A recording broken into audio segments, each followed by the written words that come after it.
तो अब बात करेंगे एंथ्रोपोलॉजी पीवाईक्यू 2020 की। तो बात कर रहे थे पेपर 2 में, बात करेंगे सेक्शन ए की। सेक्शन ए का पार्ट 1 हमने कंप्लीट कर लिया। पार्ट 2 में देखेंगे 6 question, 3 ABC and 4 ABC।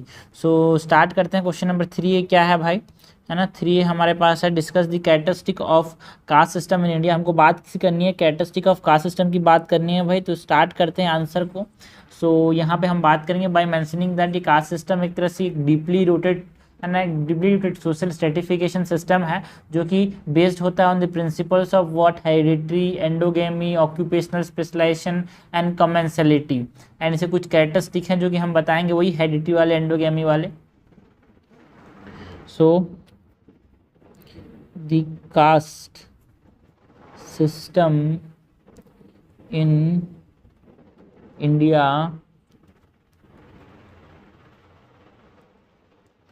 is an integrate and deeply rooted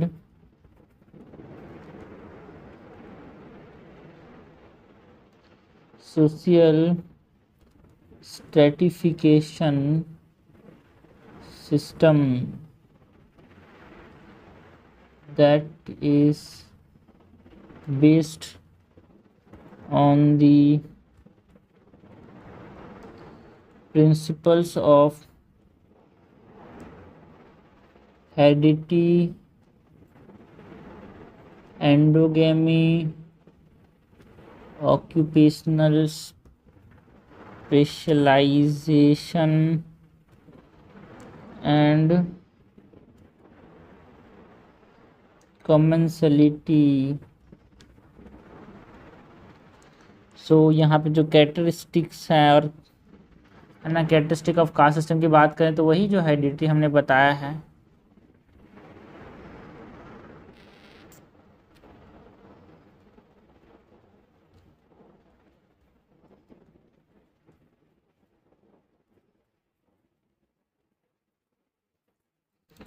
सो पहला हमारे पास हेरिडिटरी होता है यार कास्ट सिस्टम,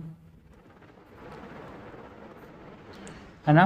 बिकॉज एक तरह से it is based on birth and heredity, and जो पर्सन है, पर्सन का कास्ट है determined by their parents and it remain unchange. ठीक है, रिलीजन से ज़्यादा कास्ट रिजिड है, because religion can be change but caste can not be change यार, है ना। दैट मीन्स जो सोशल मोबिलिटी है इट इज सीवियरली रेस्ट्रिक्टेड, है ना, because individual can not change their caste status. A person's caste is determined by the caste of their parents and it remain unchanged throughout their life।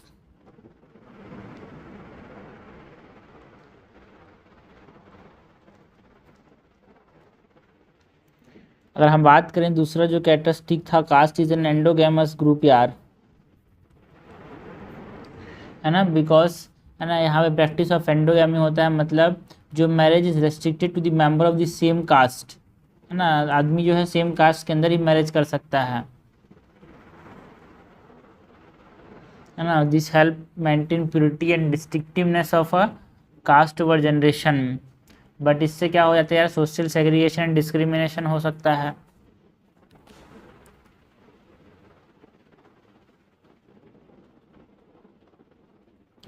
marriage is restricted to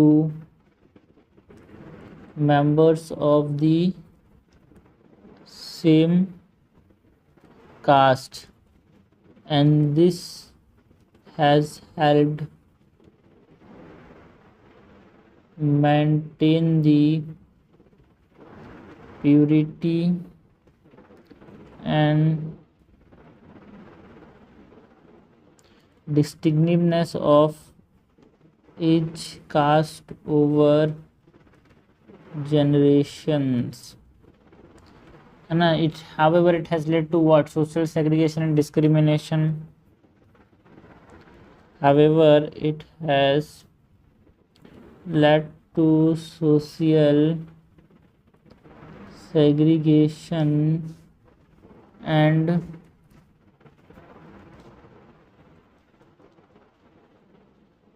discrimination. Third characteristic is what? Occupational specialization यार,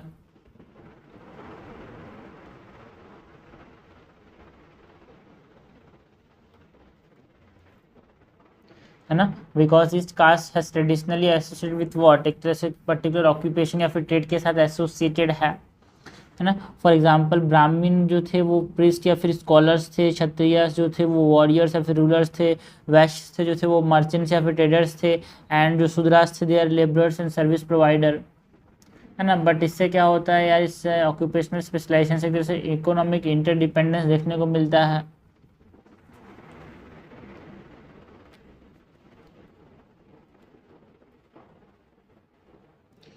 ब्राह्मण where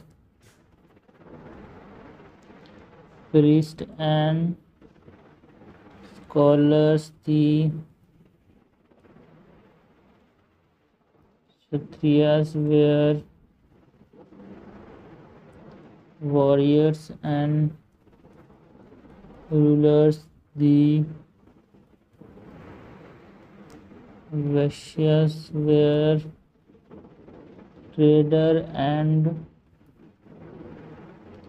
merchants, and the Sudras were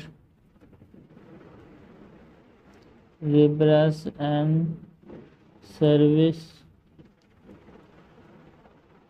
provider।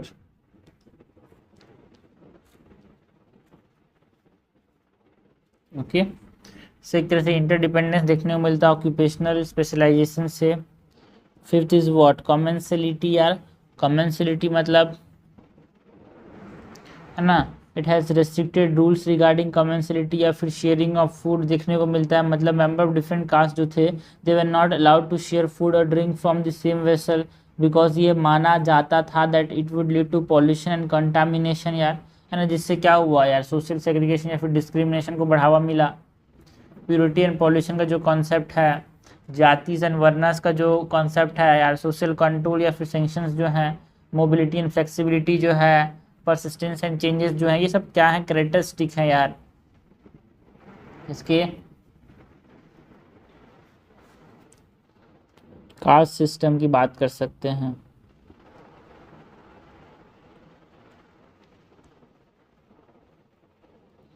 Members of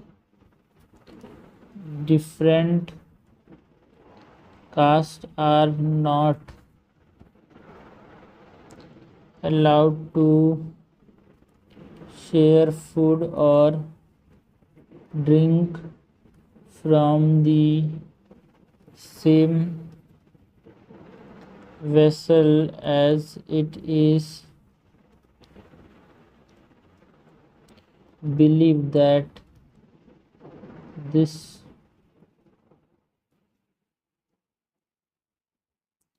would lead to pollution and contamination।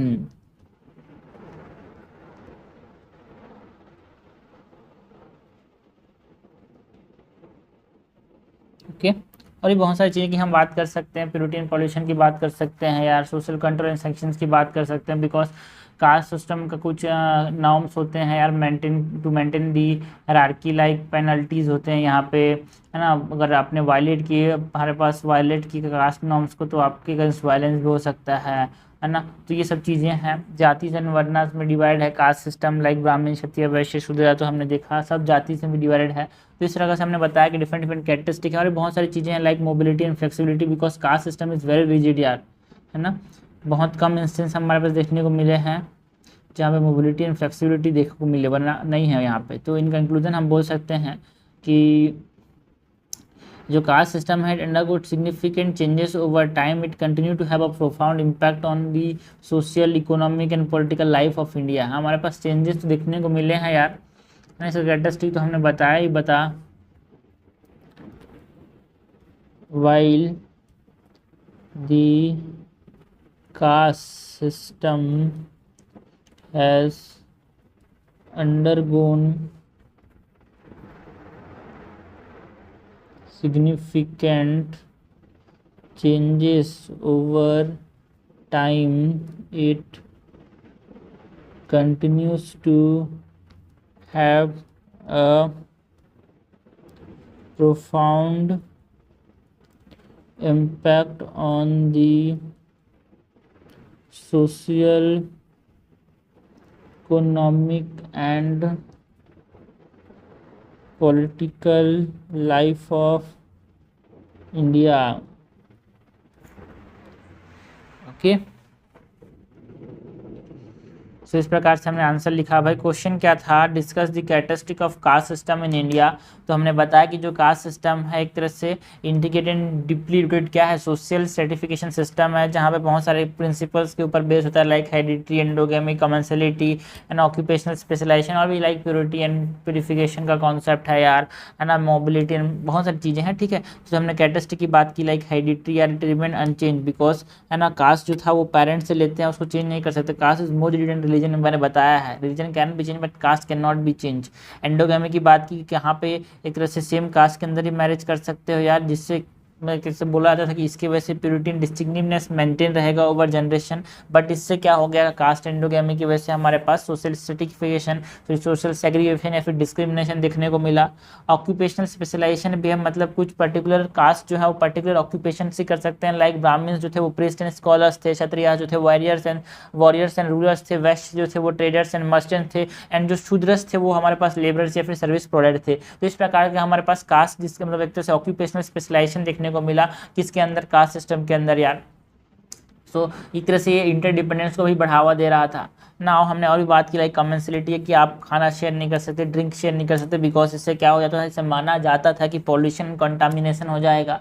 सो ये सब चीज़ें हैं यार, बहुत सारी चीज़ें कैरेक्टरिस्टिक है यार। बट हाँ, हमने इतना से हम लोग बताया, because social control and sanctions भी हैं कि अगर आपने बातों को नहीं माना, कि जो सोशल नॉर्म्स हैं उनको आपने नहीं माना, तो आपके रिगार्डिंग पेनल्टीज हो सकती हैं, इवन वायलेंस, हमने ऑनर किलिंग के केसेस भी देखे हैं यार। ठीक है, सो ये सब है। तो इन कंक्लूजन हमने बताया कि देखो यार, हमारे पास चेंजेस तो आए हैं कास्ट सिस्टम के अंदर ओवर टाइम, बट हाँ एक तरह से प्रोफाउंड इम्पैक्ट तो रहा है कास्ट सिस्टम का economic, social and political life of Indian people में। ठीक है, कैरेक्टरिस्टिक तो हमने बहुत सारी बताई।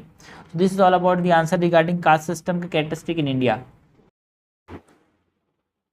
नेक्स्ट क्वेश्चन देखते हैं भाई। नेक्स्ट क्वेश्चन क्या है, discuss the importance of ethnoarchaeology in reconstructing the past, citing in examples.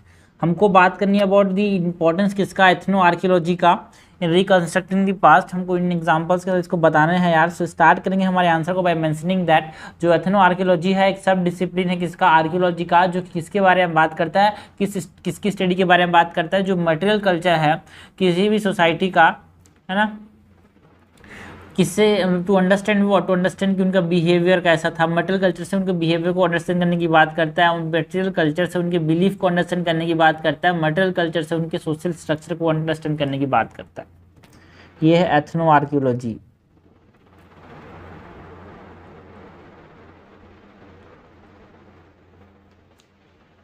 Ethno archaeology is a सब discipline of archaeology that focuses on studying the material culture of living societies to understand their behaviors, beliefs and social structures. Okay? है ना, कि कैसे हमारे पास ethno archaeology जो है एक तरह से पास्ट को, इंडिया के पास्ट को रिकंस्ट्रक्ट करने में वेरी सिग्निफिकेंट रहा है यार। बिकॉज यहाँ पे जो कल्चर एंड हिस्टोरिकल डाइवर्सिटीज़ हैं वो हमको समझाते हैं यार। तो यहाँ पे हम बात करेंगे about importance of ethnoarchaeology in reconstructing the past.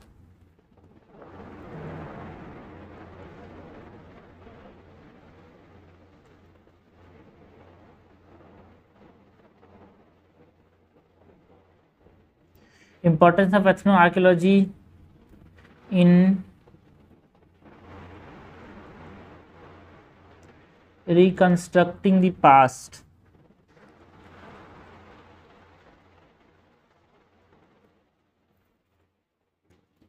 सो पहला क्या है यार, हमारे पास हड़प्पन सिविलाइजेशन के एग्जाम्पल की बात करें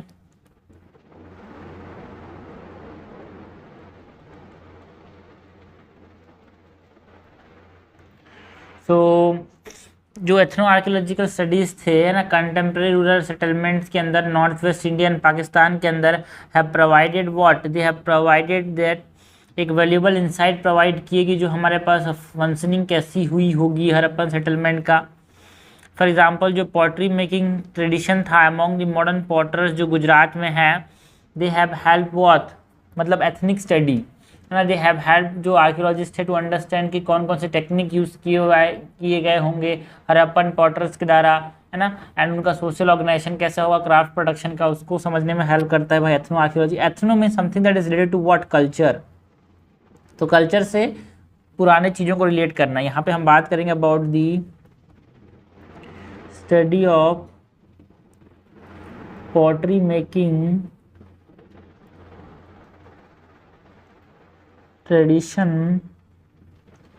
among modern potters in Gujarat has helped archaeologists understand the technique used by Harappan potters.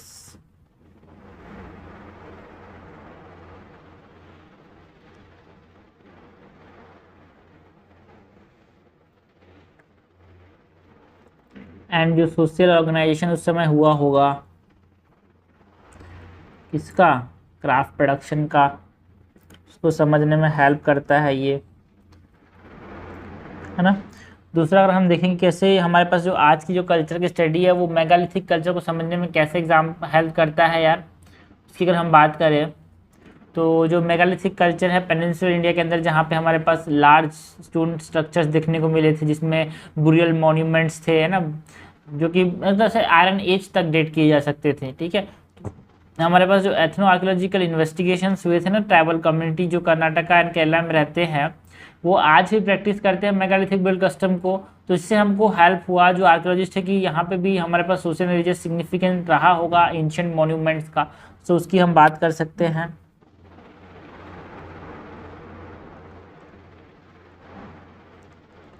Okay, megalithic culture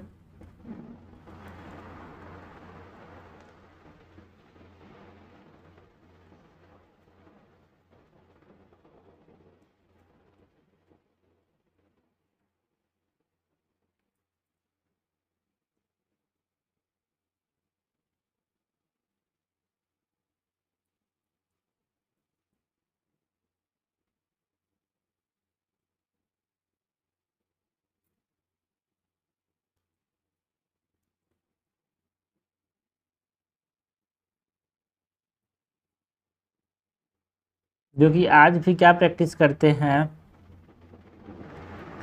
megalithic burial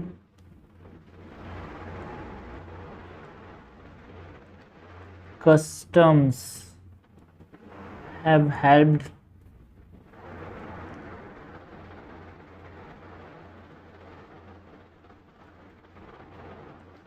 archaeologists interpret the social and religious significance of these ancient monuments.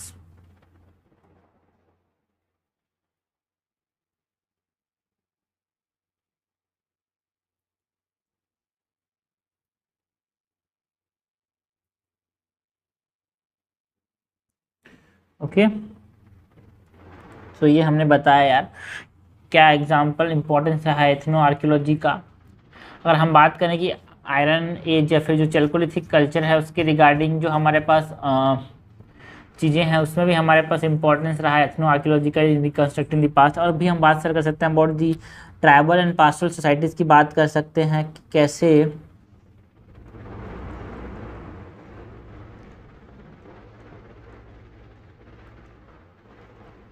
Okay tribal and pastoral societies के अंदर हमने बात की जो ethno archaeological research हुए थे यार tribal and pastoral societies के अंदर, उसने हमारे पास क्या बताया कि जो सबसिस्टेंस स्ट्रेटजीज जो ये लोग फॉलो करते हैं, जो इनका सोशल ऑर्गेनाइजेशन है, कल्चरल प्रैक्टिस है ना, उनका इस्तेमाल करके उन्होंने प्री हिस्टोरिक सोसाइटीज़ को समझा होगा, आज के जो प्रीमिटिव लोग हैं उनको। सो पहले तो हम आज की एग्जांपल की बात करें तो जो यहाँ पे राबरी पास्टोरल जो गुजरात और राजस्थान के अंदर जो कि आज सबसिस्टेंस फार्मिंग करते हैं या फिर जो इकोनॉमी जो है इनका है ना, वो पहले के ज़माने के जो एशियन पास्टरिस्ट होते होंगे उनका क्या होता होगा, economy, trade network, social organisation, उसको समझने में हेल्प करता है। सो एग्जांपल के तौर पे the study of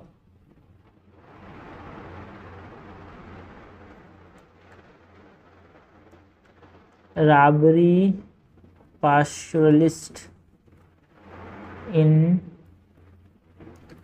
Gujarat and Rajasthan has shed light on the pastoral economy, trade network and social organization of ancient pastoral communities in the region। उनकी economy, trade network, social organisation कैसा होता होगा, ये हमने समझा भाई एथनो आर्कियोलॉजी से। और भी क्राफ्ट प्रोडक्शन की तो बात हमने कर ही ली यार कि जो है ना हड़प्पन सिविलाइजेशन की बात ही थी, बट हमारे पास बात कर सकते हैं कि जो क्राफ्ट प्रोडक्शन था, फॉर एग्जांपल है ना, जो हमारे पास पॉटर्स मेकिंग हो गया, मेटल वर्किंग या फिर टेक्सटाइल जो वीविंग है, एथनो आर्कियोलॉजिकल ना जो स्टडीज़ हुई थी उसने हमारे आर्कियोलॉजिस्ट को मदद किया कि जो टेक्नोलॉजिकल इनोवेशंस हुए होंगे, सोशल ऑर्गेनाइजेशन में जो चेंजेस एंशिएंट सोसाइटीज़ में क्या क्या हुआ होगा, इकोनॉमिक सिग्निफिकेंस क्या क्राफ्ट प्रोडक्शन का, उसको समझने में हेल्प किया। क्योंकि हमने जो स्टडी की यहाँ पे बात कर सकते हैं अबाउट जो गोधिया लोहार थे राजस्थान के अंदर है ना, वहाँ पे एक तरह से इंसाइट प्रोवाइड करते हैं कि आयरन स्मेल्टिंग या फिर मेटल वर्क टेक्निक कैसे होता होगा एंशिएंट इंडियन ब्लैकस्मिथ के अमॉन्ग। सो वो हम बता सकते हैं दैट एथनो आर्कियोलॉजी हमारे पास ट्रेडिशनल क्राफ्ट प्रोडक्शन कैसे होते होंगे है ना, मतलब एंशिएंट प्रोडक्शन कैसे होते होंगे क्राफ्ट्स का, उसको हम समझ सकते हैं ट्रेडिशनल क्राफ्ट प्रोडक्शन के एग्जांपल से। एग्जांपल के तौर पे हमने बात की about the Gadia लोहार्स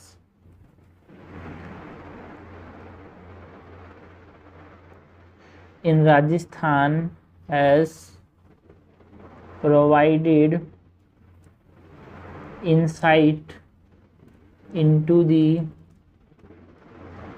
iron smelting and metal working techniques of ancient Indian ब्लैकस्मिथ्स।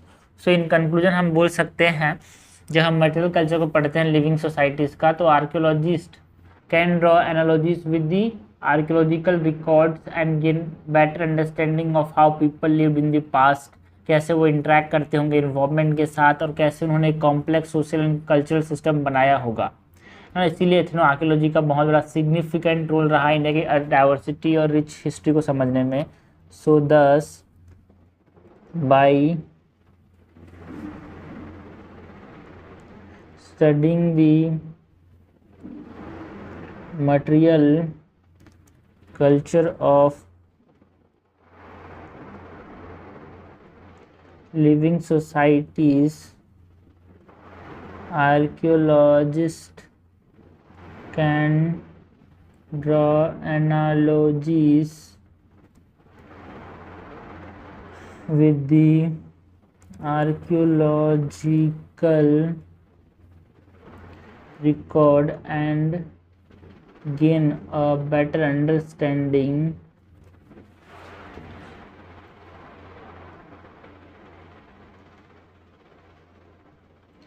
of how people live in the past. How people in the past lived, ऐसे भी बोल सकते हैं।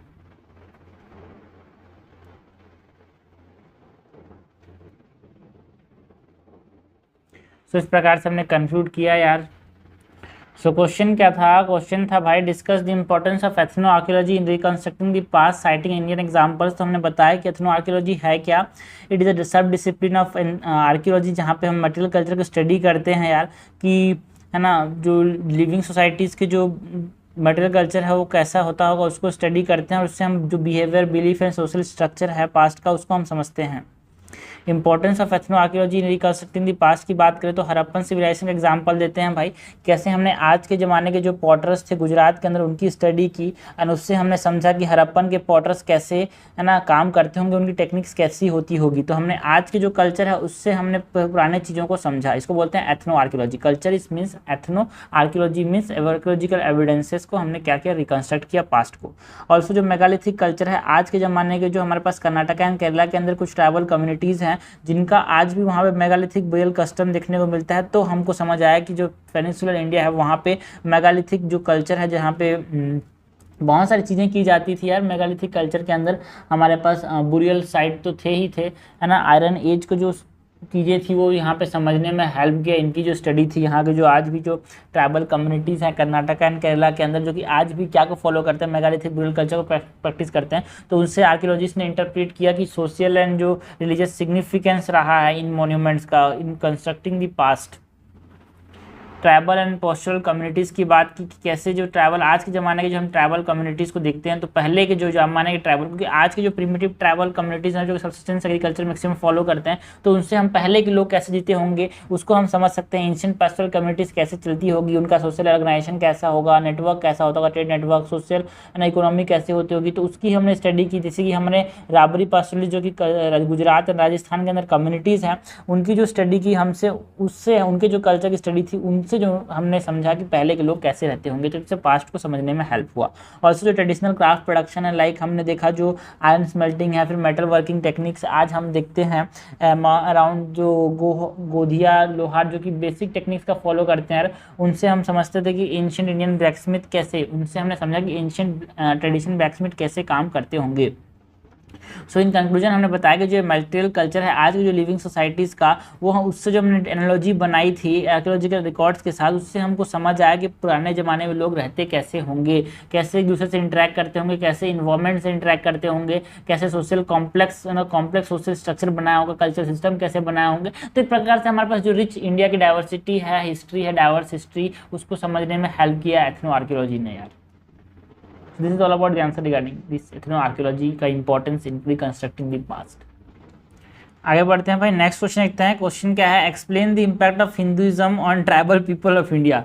तो हर साल एक नया क्वेश्चन आ ही रहा है यार, है ना। हिंदुइज्म का इम्पैक्ट पूछा जाता है, कभी कभी इस्लाम का इम्पैक्ट पूछा जाएगा, कभी क्रिश्चियनिटी का इम्पैक्ट। तो ये तीन क्वेश्चन बना के रखना ही रखना। बुद्धिज्म का भी आ सकता है, बट बुद्धिज्म उतना ट्राइबल सोसाइटी से लेते नहीं है, ठीक है। तो इन तीन चीज़ का यहाँ पे तो इम्पैक्ट एकदम क्वेश्चन रेडी होना चाहिए आपके पास आंसर इस क्वेश्चन का। सो स्टार्ट करते हैं क्वेश्चन का आंसर को। Explain the impact of Hinduism on tribal peoples. तो यहाँ पे हम बताएंगे कि इसका सिग्निफिकेंट इम्पैक्ट रहा है यार हिंदुइज्म का डिफरेंट वेज में, religious, social, cultural, economic and political aspect. शायद मैंने इसका पेपर 1 में भी इस प्रकार का क्वेश्चन आया था ना, नहीं यार शायद 2021 में इस प्रकार का क्वेश्चन आया था, ठीक है। तो जो भी है इस प्रकार क्वेश्चन एक बार आ चुका। इस्लाम था, इस्लाम के ऊपर भी क्वेश्चन आ चुका, क्रिश्चियनिटी के ऊपर भी क्वेश्चन आ चुका है। 2022 में क्रिश्चियनिटी के ऊपर शायद आया था, 2021 में इस्लाम के ऊपर आया शायद, 2020 की बात करें तो यहाँ पे शायद हिंदुइज्म के ऊपर आया, ठीक है। Impact of Hinduism on tribal people की बात करनी है, तो यहाँ पे हम बात करेंगे जो इंटरेक्ट है इससे एक तरह से प्रोसेस ऑफ एसिमिलेशन हुआ है, कल्चरेशन हुआ है, इंटीग्रेशन हुआ, मतलब एक तरह से जो चेंजेस थे ट्रैवल वेज में, है ना, लाइफ कैसे जीते थे ट्रैवल्स, उसका यहाँ पे दिक्कतें मतलब चेंजेस देखने को मिले। सो यहाँ पे इंट्रोड्यूस करेंगे बाय मेंशनिंग दैट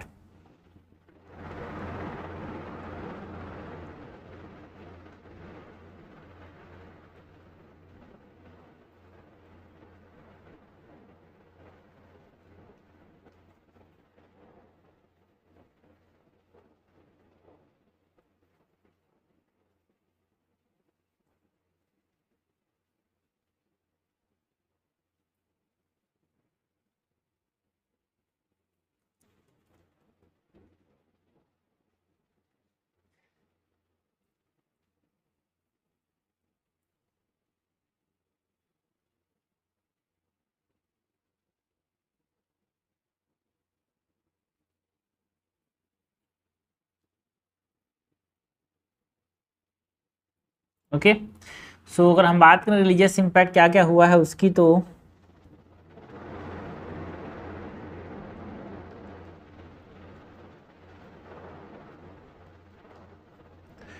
जो हिंदुज्म था उसने उनकी जो बिलीफ थी, रिलीजियस बिलीफ थी, है ना, जो उनकी प्रैक्टिस ट्राइबल कम्युनिटीज, उसको भी बहुत तरीके से अफेक्ट किया यार। फॉर एग्जांपल यहाँ पे हम बात कर सकते हैं जो ट्राइबल डिटीज थे, दे इनकॉर्पोरेटेड हिंदू पैट्रॉन्स, मतलब जो ट्राइबल रिचुअल जनरली वो पहले नेचर वर्शिप पे फोकस करते थे, बट अब ट्राइबल रिचुअल्स एंड कस्टम जो थे वो हिंदू रिलीजन ट्रेडिशन के हिसाब से चेंजेस हो गए, मोडिफाई हो गए, अडेप्ट कर लिए गए।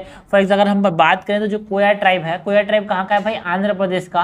पहले वो मतलब एक तरह से उन्होंने एक तरह से जो राम थे, राम भगवान थे ना, हिंदू गॉड रामा को एक तरह से प्रिंसिपल डिटी के फॉर्म में यहाँ पे वर्शिप करना चालू कर दिया। पहले जो tribes generally nature worship follow करते थे, but they have incorporated what, they incorporated Hinduism यार, है ना। हमारे पास सांथाल ट्राइब की बात कर सकते हैं, जो कि इन्होंने हिंदुइज्म मतलब हिंदू डिटीज को इस्तेमाल कर दिया, इस्तेमाल करना चालू कर दिया, लाइक शिवा, काली, उनके लिए प्रैक्टिस में, तो हम बता सकते हैं यार।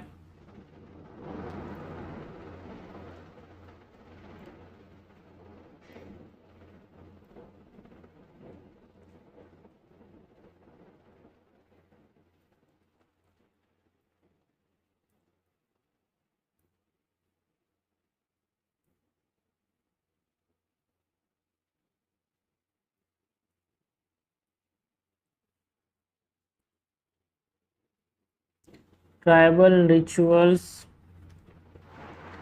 and customs have been adapted to fit the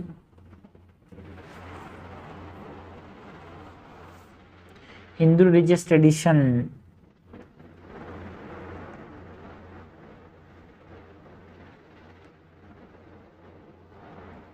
example की बात करें तो द कोया ट्राइब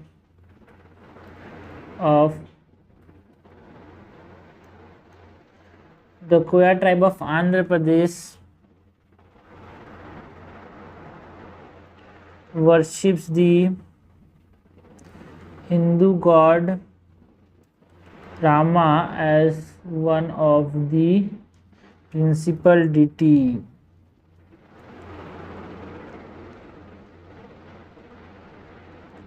तो हमने देखा हिंदुइज्म का रिलीजियस इम्पैक्ट यार। अगर हम सोशल इम्पैक्ट की बात करें, हिंदुइज्म का क्या इम्पैक्ट रहा है सोसाइटी के ऊपर। जो व्हील ट्राइब है, अगर बात करें वेस्टर्न इंडिया के अंदर, adapted what caste system, because जब हिंदुइज्म, बिकॉज ट्राइबल के अंदर कास्ट सिस्टम, कोई सोशल मतलब कास्ट सिस्टम ट्राइबल्स के अंदर था नहीं, ठीक है ना, हायरार्किकल पैटर्न कोई भी है नहीं ट्राइबल्स के अंदर, ठीक है। बट जैसे जैसे हमारे पास हिंदुइज्म के कंटेक्ट में आए, वहाँ भी ब्राह्मणिकल हायरार्की देखने को मिला यार within the community. Example के तौर पे हम बात करें, दी भील जो वेस्टर्न इंडिया के ट्राइब हैं,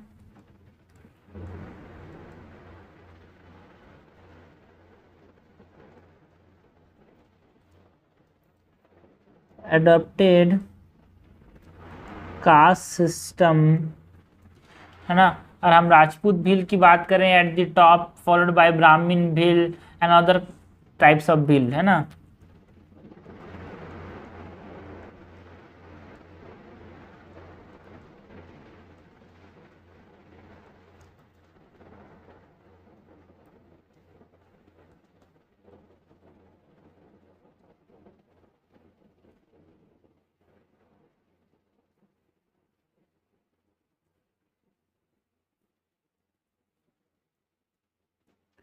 फिर हमने सोशल इम्पैक्ट की बात की यार of the Hinduism on tribal society. अगर हम कल्चरल इम्पैक्ट की बात करें, कल्चर में क्या इम्पैक्ट रहा है यार, हमारे पास एक तरह से समझना कि बहुत सारे tribal art form, music, dance या फिर फोकलोर्स जो थे, they are influenced by what, Hindu methodologies and theme. For example जो वर्ली पेंटिंग है महाराष्ट्र का अंदर, वहाँ पे जो है ना हिंदू मोटिव्स या फिर थीम्स को इनकॉर्पोरेट कर लिया गया। या फिर हमसे बेस्ट एग्जाम्पल की बात कर सकते हैं, जो छाऊ डांस है ना, Chhau dance of eastern India like Orissa में फॉलो किया जाता है, वहाँ पे हिंदू माइथोलॉजी एंड स्टोरीज को एक तरह से प्ले किया जाता है, जहाँ पे हम एपिक महाभारत की बात कर सकते हैं और रामायण की बात कर सकते हैं।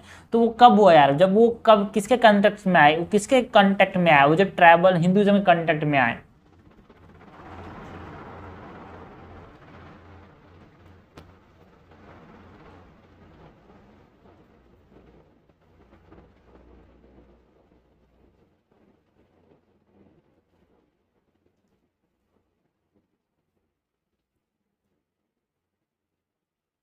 शायद ये छाऊ डांस ना वर्ल्ड इंटेंजिबल कल्चर हेरिटेज का पार्ट है अब।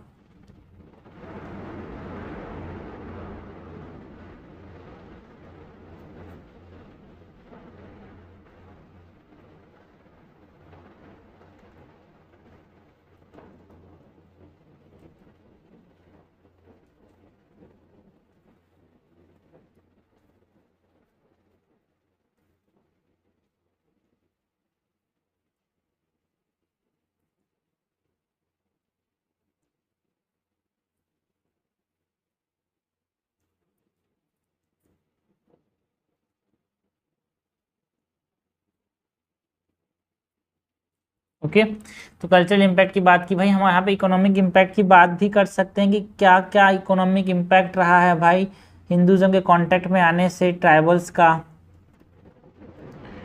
है ना। बिकॉज हमारे पास जब ट्राइबल जो थे मेन स्ट्रीम हिंदू सोसाइटी का पार्ट जब बने, तो जो ट्रेडिशनल इकोनॉमिक एक्टिविटीज़ थे लाइक एग्रीकल्चर, हंटिंग, गैदरिंग, उसका एक तरह से उसमें चेंजेस देखने को मिले यार। बिकॉज अब ट्राइबल पीपल्स जो थे they are adapted what new occupation like labourers, artisans, traders, जो कि हिंदू डोमिनेटेड सोसाइटी में फॉलो किया जाता था, है ना।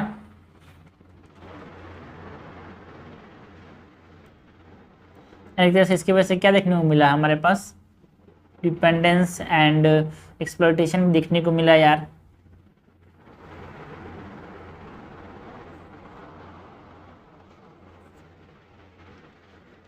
तो चेंजेस इन दी ट्राइबल्स का traditional tribal economic activities,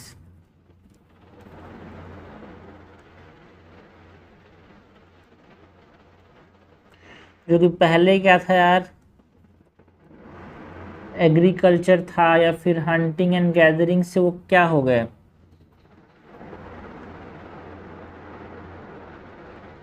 to new occupations like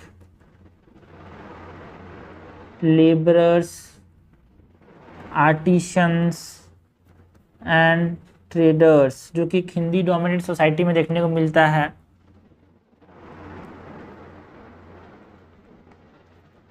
तो ये इकोनॉमिक इम्पैक्ट रहा है भाई। पॉलिटिकल इम्पैक्ट भी रहे हैं। फॉर एग्जांपल हमारे पास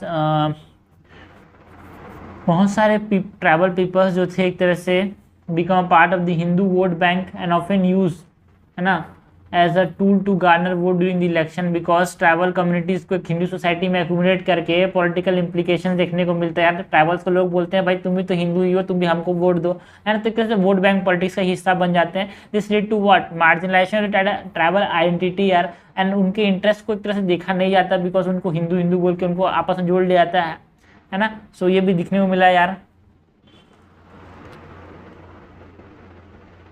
और ध्यान देने के मामले में जीरो, वोट लेने के मामले में हिंदू हिंदू वोट ले लिया जाता है, पर ध्यान देने वाले में तो वो सब इस्तेमाल नहीं करना चाहिए। बट हाँ चीज़ें हैं कि उनको जैसे उतना ज़्यादा ध्यान नहीं दिया जाता है, वोट ले समय याद किया जाता है बस। So the tribal people have became part of the Hindu vote bank and are often used to or use as a tool to garner vote during elections, है ना। बट रिसेंट टाइम से हमारे पास एक तरह से ट्राइबल आइडेंटिटी के लिए जो असर्शंस भी एक तरह से देखने को मिला है, उनके लिए पॉलिटिकल पार्टिसिपेशन हमारे पास बढ़ाने की बात की, leading to the formation of जो ट्राइबल बेस्ड पॉलिटिकल पार्टीज यार, जहाँ पे हम झारखंड मुक्ति मोर्चा की बात कर सकते हैं, आदिवासी महासभा की बात कर सकते हैं। तो ये सब हमने चीज़ बताई यार। सो इन कंक्लूजन हमने बताया कि जो इम्पैक्ट है हिंदुज़म का ट्राइबल पॉपुलेशन के ऊपर, ट्राइबल पॉपुलेशन के अंदर मल्टी फैसेटेड रहा है, कॉम्प्लेक्स रहा है, पॉजिटिव इम्प्लीकेशंस भी रहे हैं, नेगेटिव इम्प्लीकेशंस भी रहे हैं, negative complication, negative consequences, positive complication दोनों रहे हैं। सो यहाँ पे बता सकते हैं बाय मेंशनिंग दैट वाइल जो इंटरेक्शन है दोनों कल्चर का has led to the enrichment of tribal way of life in many way, but it has also मतलब रिजल्टेड इन व्हाट, जो डिसोल्यूशन था उनका डिस्टिंक्ट आइडेंटिटी या ट्रेडिशन, तो उसका भी एक तरह से देखने को मिला यार।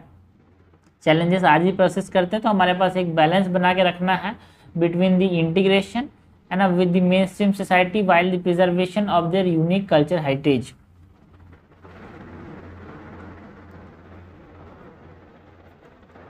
Thus, the challenges for the tribal communities in India today is to balance what? Balance the process of integration with the mainstream society while preserving their unique cultural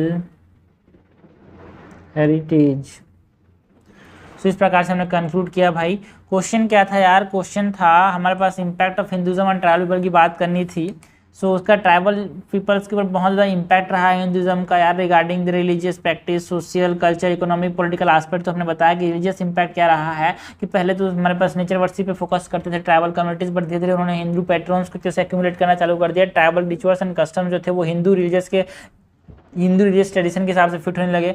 for example हमने बात की अबाउट दी कोया ट्राइब, जहाँ पे जो Hindu God की जो worship करते हैं ये रामा, और भी बहुत सारे टाइप हैं। लाइक हमारे पास आंध्र प्रदेश की बात की ना कोया ट्राइब की, हमारे पास और भी सोसाइटीज हैं। लाइक हमारे पास जो सांथाल ट्राइब है ईस्टर्न इंडिया के अंदर, जहाँ पे झारखंड एंड उड़ीसा के रीजन में रहते हैं, वो एक तरह से हिंदू डिटीज का वर्शिप करते हैं, लाइक शिवा एंड काली यार। सो सोशल इम्पैक्ट की बात कर सकते हैं यहाँ पे। सोशली यहाँ पे कास्ट सिस्टम को इनकॉर्पोरेट कर लिया, बिकॉज एक तरह से हायरार्किकल स्ट्रक्चर जो कि हिंदू सोसाइटी में प्रिवेलेंट था वो ट्राइबल्स के अंदर हमको देखने को मिला। फॉर एग्जांपल हम बात करें भील ट्राइब जो वेस्टर्न इंडिया में रहते हैं, लाइक इन राजस्थान, है ना। सो वो वहाँ पे देखते हैं कि उन्होंने कास्ट सिस्टम एक तरह से एक्यूमुलेट कर लिया, अडैप्ट कर लिया यार, जो कि हिंदुज़म का एक पार्ट था। लाइक जहाँ पे राजपूत भील्स जो थे टॉप पे थे हायरार्किकल सिस्टम में, ब्राह्मण भील्स जो थे सेकंड टॉप, उसके बाद जो अदर कास्ट, वो सब चीज़। तो एक तरह से हमने देखा सोशल इम्पैक्ट क्या पड़ा हिंदुज़म का ट्राइबल्स के ऊपर। कल्चरल इम्पैक्ट भी देखने को मिला यार, मतलब हमारे पास उनकी जो कल्चर थी, like art forms, music, dance, folklore, उसमें हिंदू मैथोलॉजिकल थीम्स का देखने को मिला। लाइक जो छाऊ डांस है ईस्टर्न इंडिया के अंदर, उड़ीसा के अंदर जनरली ये फॉलो होता है, वहाँ पे हिंदू मैथोलॉजीज के अंदर एक तरह से छाऊ डांस में ना महाभारत, रामायण को एक तरह से स्टोरीज की फॉर्म में समझाया जाता है। इकोनॉमिक इम्पैक्ट भी देखा भाई, ट्राइबल्स जो ट्रेडिशनल इकोनॉमिक एक्टिविटीज़ जो वो फॉलो करते थे, अब एग्रीकल्चर, हंटिंग, गैदरिंग, अब वो न्यू ऑक्यूपेशन जो कि मेन स्ट्रीम मतलब इंडियन सोसाइटी का पार्ट था एक तरह से ना, हिंदू डोमिनेटेड सोसाइटी का पार्ट था, लाइक लेबरर्स, आर्टिशन, ट्रेडर्स, उसमें यहाँ पे चले गए, उसमें शिफ्ट हुआ। लेकिन इससे क्या हुआ, एक तरह से डिपेंडेंस देखने को मिला यार इनका, किसके ऊपर? हिंदू सोसाइटी के ऊपर, जिससे हमारे पास एक्सप्लॉयटेशन भी देखने को मिला कुछ कुछ केसेस में ट्राइबल्स का। पॉलिटिकल इम्पैक्ट की बात करें तो एक तरह से जनरली ट्राइबल पीपल्स को एक तरह से हिंदू वोट बैंक के फॉर्म में यहाँ पे उनको बोल बोल के तुम हिंदू हो बोल के वोट बैंक के फॉर्म में इस्तेमाल किया गया है। बट आज के लोगों के अंदर जागरूकता भी आ रही है, वो जान रहे हैं कि हमारे पास हमारी आइडेंटिटी को, हमारे पॉलिटिकल पार्टिसिपेशन को बताने के लिए हमको क्या करना पड़ेगा, खुद का पॉलिटिकल पार्टीज बनाना पड़ेगा। लाइक हमारे पास आदिवासी महासभा की बात कर सकते हैं, झारखंड मुक्ति मोर्चा की बात कर सकते हैं। तो ये सब चीज़ें हैं, पॉलिटिकल इम्पैक्ट रहा है यार। सो हमने देखा कि देखो भाई चैलेंजेस तो हैं हमारे पास ट्राइबल कम्युनिटीज़ के रिगार्डिंग, कि हमारे पास एक बैलेंस बना के रखें यार, मिनिस्ट्रिमिनेशन ऑफ हिंदू सोसाइटी और preserving there unique culture habitat, दोनों बीच में एक बैलेंस बना रखेंगे। बिकॉज चैलेंजेस तो रहेंगे ही रहेंगे, हर चीज़ का पॉजिटिव एंड नेगेटिव कॉन्सिक्वेंसेस होते हैं। तो इस प्रकार से हमने कंक्लूड किया भाई the answer regarding the impact of Hinduism on tribal peoples. आगे बढ़ते हैं भाई, नेक्स्ट क्वेश्चन देखते हैं। क्वेश्चन नंबर 4 ये क्या है? क्वेश्चन नंबर 4 है explain the reason of caste violence in India with suitable example. हमको बात किसकी करनी है, जो रीजन्स हैं ऑफ कास्ट वायलेंस, ठीक है, उसकी बात करनी है यार। सो स्टार्ट करेंगे हमारे आंसर को बाय मेंशनिंग अबाउट व्हाट ये जो कास्ट वायलेंस है ना, एक तरह से एक डीपली या फिर है ना एक तरह से सोशियो कल्चरल रूट्स किसके हैं यहाँ पे, एंड हिस्टोरिकल कॉन्टेक्स्ट भी है। बिकॉज जो कास्ट सिस्टम है जो कि 2000 साल से पुराना है इंडिया के अंदर, इसने क्या एक तरह से क्या लाया, इसने डिस्क्रिमिनेशन, मार्जिनलाइजेशन या फिर वायलेंस देखने को मिला अगेंस्ट द लोअर कास्ट, है ना, या फिर जो दलित या फिर शेड्यूल कास्ट बोलते हैं, तो उनके खिलाफ जो हमारे पास वायलेंस देखने को मिले, उसके खिलाफ हमको बताना है कि रीजन्स क्या क्या है बहुत सारे। सो यहाँ पे बताएंगे by mentioning that the caste system which has been a part of Indian society for over 2000 years has led to discrimination,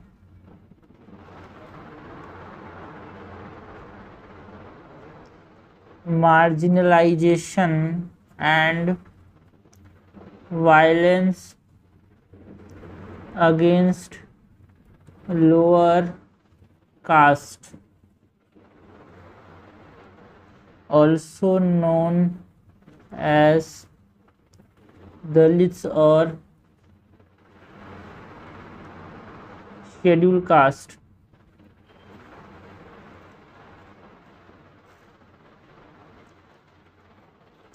सो जो रीजंस हैं for caste violence in India अगर हम बात करें,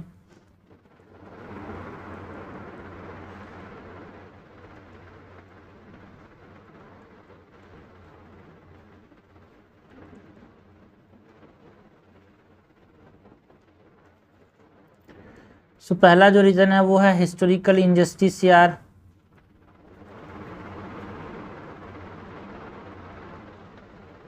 ओके, बिकॉज जो कास्ट सिस्टम जो कि ancient India से ओरिजिनेट किया है यार, सेंचुरी से जो चला आ रहा है, इट हैज़ परप्यूचुएटेड व्हाट, एक तरह से इसने परप्यूचुएट कर दिया सोशल इकोनॉमिक पॉलिटिकल इनइक्वालिटीज़, है ना, जिससे क्या हुआ मार्जिनलाइजेशन या फिर ऑपरेशन देखने को मिले लोअर कास्ट पीपल्स के। एग्जाम्पल के तौर पे हम बात कर सकते हैं अबाउट जो एंशियंट टाइम में जो कॉन्सेप्ट चलता था अनटचेबल का, या फिर आज भी कहीं कहीं पे ये प्रिवेलेंट है, या फिर दलित्स का, were not allowed to enter the temples, या फिर पानी नहीं पीने देते थे भाई सेम वेल से, अलग उनके लिए अलग पानी रखो, या फिर यहाँ तक कि परछाई भी नहीं पड़ने देते थे हायर कास्ट पर्सन में। तो वो हिस्टोरिकल इनजस्टिस हमारे पास ये बता सकते हैं।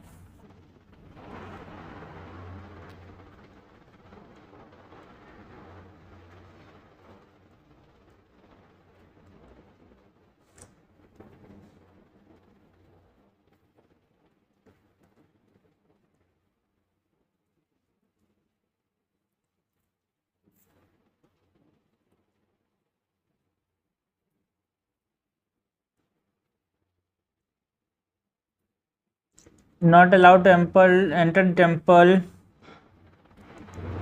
drink water from the same wells as other caste, or even shadow of a higher caste person.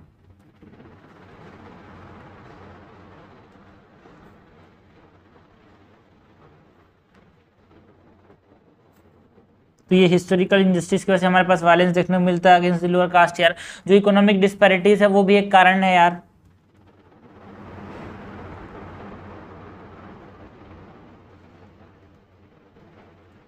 है ना, इकोनॉमिक डिस्पैरिटीज के अंदर हम बात कर सकते हैं अबाउट, है ना, जो देखो एक तरह से कास्ट जो सिस्टम है, कास्ट सिस्टम ने एक तरह से इकोनॉमिक डिस्पैरिटीज लाए डिफरेंट डिफरेंट, है ना, कास्ट के अमंग, बिकॉज जो थे ये जो कास्ट सिस्टम था it is based on, it is traditionally based on what, एक तरह से ऑक्यूपेशन के ऊपर बेस्ड था, है ना। Majority of the higher paying caste जो थे, हायर कास्ट मतलब हायर पेइंग जॉब्स जो थे वो हायर कास्ट के लोग रख लेते थे, जो लो पेइंग जॉब्स थे, जो मीनियल जॉब्स थे वो लोअर कास्ट को दे देते थे। तो एक तरह से इकोनॉमिक अपॉर्चुनिटीज नहीं मिल पाई यार उनको, है ना, जिससे क्या हुआ टेंशन आया, कॉन्फ्लिक्ट आया between the caste group, it leads to what, it leads to the caste based violence यार। एग्जांपल के तौर पे हम 1991 का जो, है ना, सुंदवार मैसाकर की बात कर सकते हैं आंध्र प्रदेश के अंदर, जिसमें जो अपर कास्ट मेंबर थे they were attacked and killed, है ना, बाई 8 मतलब they have attacked and killed 8 Dalits, है ना, सपोजली बिकॉज, है ना, इकोनॉमिक जेलस की वो पैसा कमाने लग गए थे। तो वो हम बता सकते हैं कि जो इकोनॉमिक डिस्पैरिटीज है उसकी वजह से भी हमारे पास क्या देखने को मिल रहा है यार, है ना। तो एक जलन भी एक तरह से, क्योंकि हायर कास्ट वाले नहीं चाहते कि लोअर कास्ट वाले ज़्यादा पैसा कमाए, तो ये भी एक तरह से कारण है तो कास्ट बेस्ड वायलेंस का, ठीक है। सो यहाँ पे हम बात कर सकते हैं अबाउट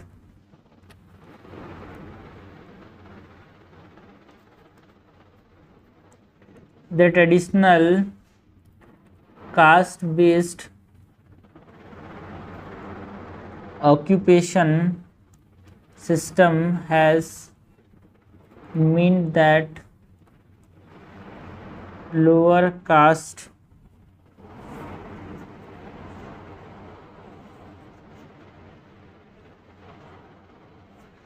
तो ये लिखना जरूरी है क्या? चलो एग्जाम्पल से आगे बढ़ते हैं यार, है ना। मैं तो समझा दिया कि इकोनॉमिक डिस्क्रिपेंसीज में क्या आती है ना। एग्जाम्पल के तौर पे हम बताएंगे that the 1991 Sundur massacre in Andhra Pradesh occurred when upper caste members attacked and killed 8 Dalits, supposedly as a result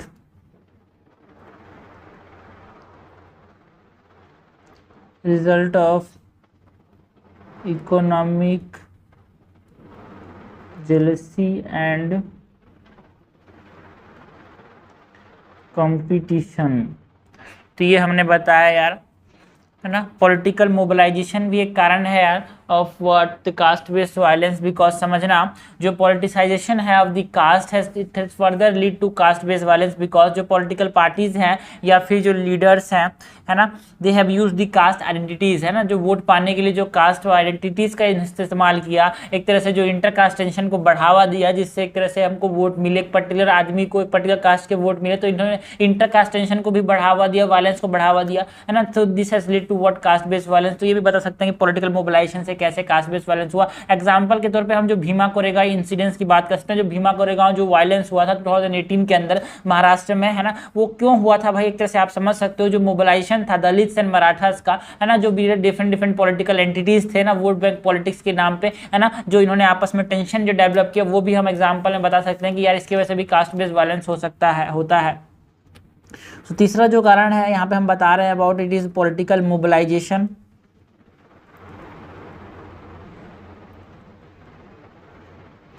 example के तौर पे 2018 Bhima Koregaon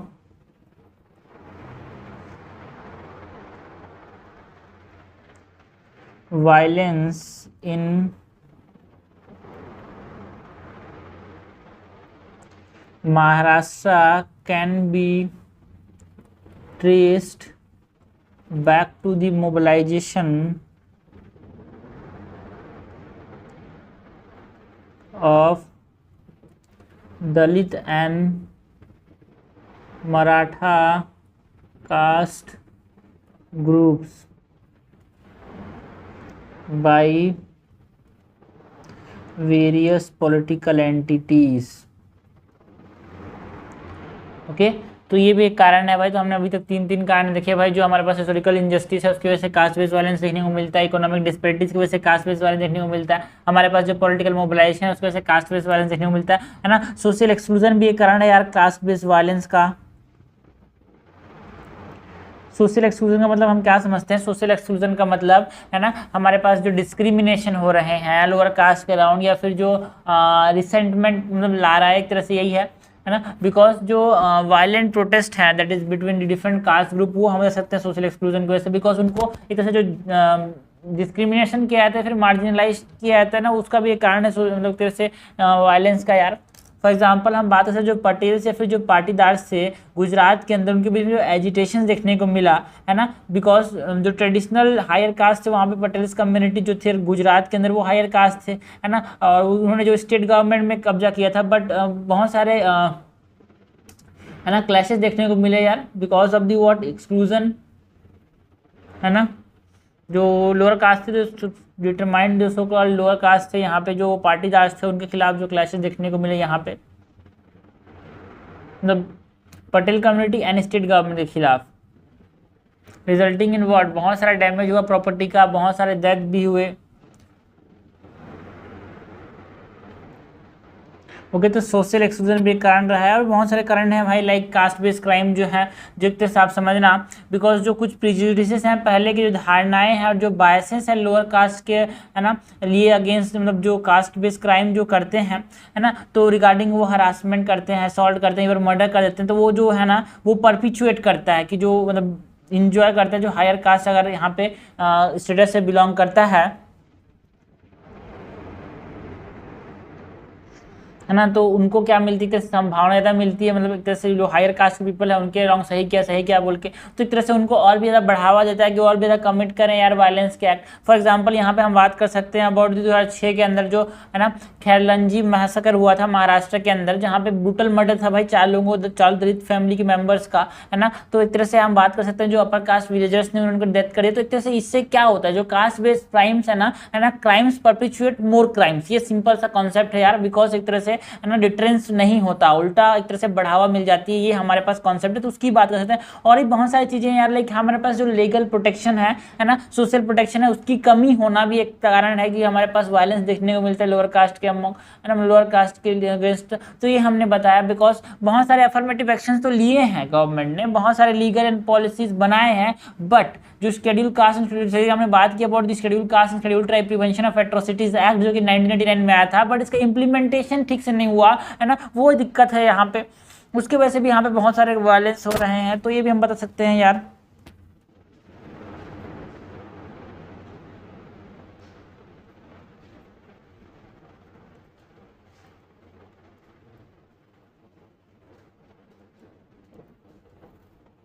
okay, so despite the affirmative actions और पॉलिसीज जो कि गवर्नमेंट ने लिए हैं, the implementation is inadequate, that leads to what, social protection की कमी, जिससे क्या हो गया, दैट फ्यूल्स कास्ट वायलेंस, है ना, मार्जिनलाइज्ड कम्युनिटीज का प्रोटेक्शन नहीं हो पाया, तो एक तरह से वायलेंस देखने को मिलता है यार।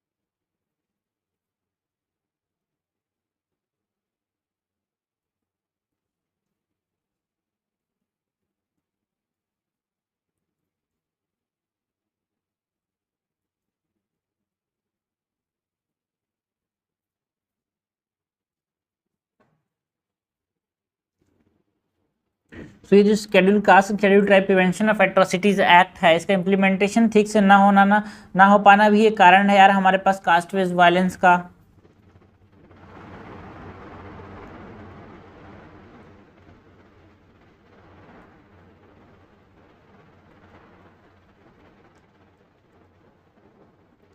तो करना क्या चाहिए भाई, इन कंक्लूजन हमने बोला कि देखो ये जो कास्ट वायलेंस है एक कॉम्प्लेक्स या फिर डीप रूटेड प्रॉब्लम है, जिसका एक different different social, different different cultural, different different historical, different different economic political factors contribute करते हैं इसके परसिस्टेंस को। तो जरूरी क्या है, टू एड्रेस दिस इशूज एक कॉम्प्रिहेंसिव एफर्ट चाहिए यार, जहाँ पे हम प्रमोट करने की बात करेंगे सोशल इक्वालिटी को, प्रमोट करने की बात करेंगे जस्टिस को, हमारे पास चैलेंज करना पड़ेगा जो हिस्टोरिकल जो ट्रेडिशनल कास्ट बेस्ड प्रेजुडिसेस हैं, जो धारणाएं पहले से बनी हुई आ रही है, उनको चैलेंज करना पड़ेगा, एक इंश्योर करना पड़ेगा जो इफेक्टिव इंप्लीमेंटेशन ऑफ लॉस, मतलब समझना चैलेंजेस को उल्टा कर देने से सॉल्यूशंस आ जाते हैं, ठीक है। तो यहाँ पे जो चैलेंजेस थे उसमें क्या थे, लैक ऑफ प्रॉपर या फिर lack of legal and social protection, तो उसको क्या कर देंगे भाई, इंप्लीमेंट कर देंगे ठीक से। तो ये हमारे पास आंसर था। देखो जनरली इस तरह के जो रीजंस वाले क्वेश्चन होते हैं इसको कंक्लूड करने के लिए आपको एक समझना प्रोस्पेक्टिव वे अहेड बताने पड़ेंगे, प्रॉब्लम्स के सॉल्यूशन बताने पड़ेंगे, प्रॉब्लम्स बता के कुछ नहीं होगा भाई, सॉल्यूशंस तो बताने पड़ेंगे। सो यहाँ पे कंक्लूड कर सकते हैं by mentioning that thus to address this problems or the to address this to address these issues we need what,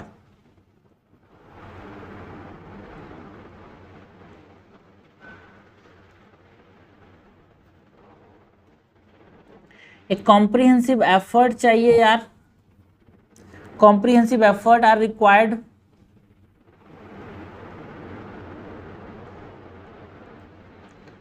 to promote social equality and justice, है ना। And that's also required what, challenge करना बहुत जरूरी है जो traditional caste based prejudices and ensure effective implementation of laws and policies.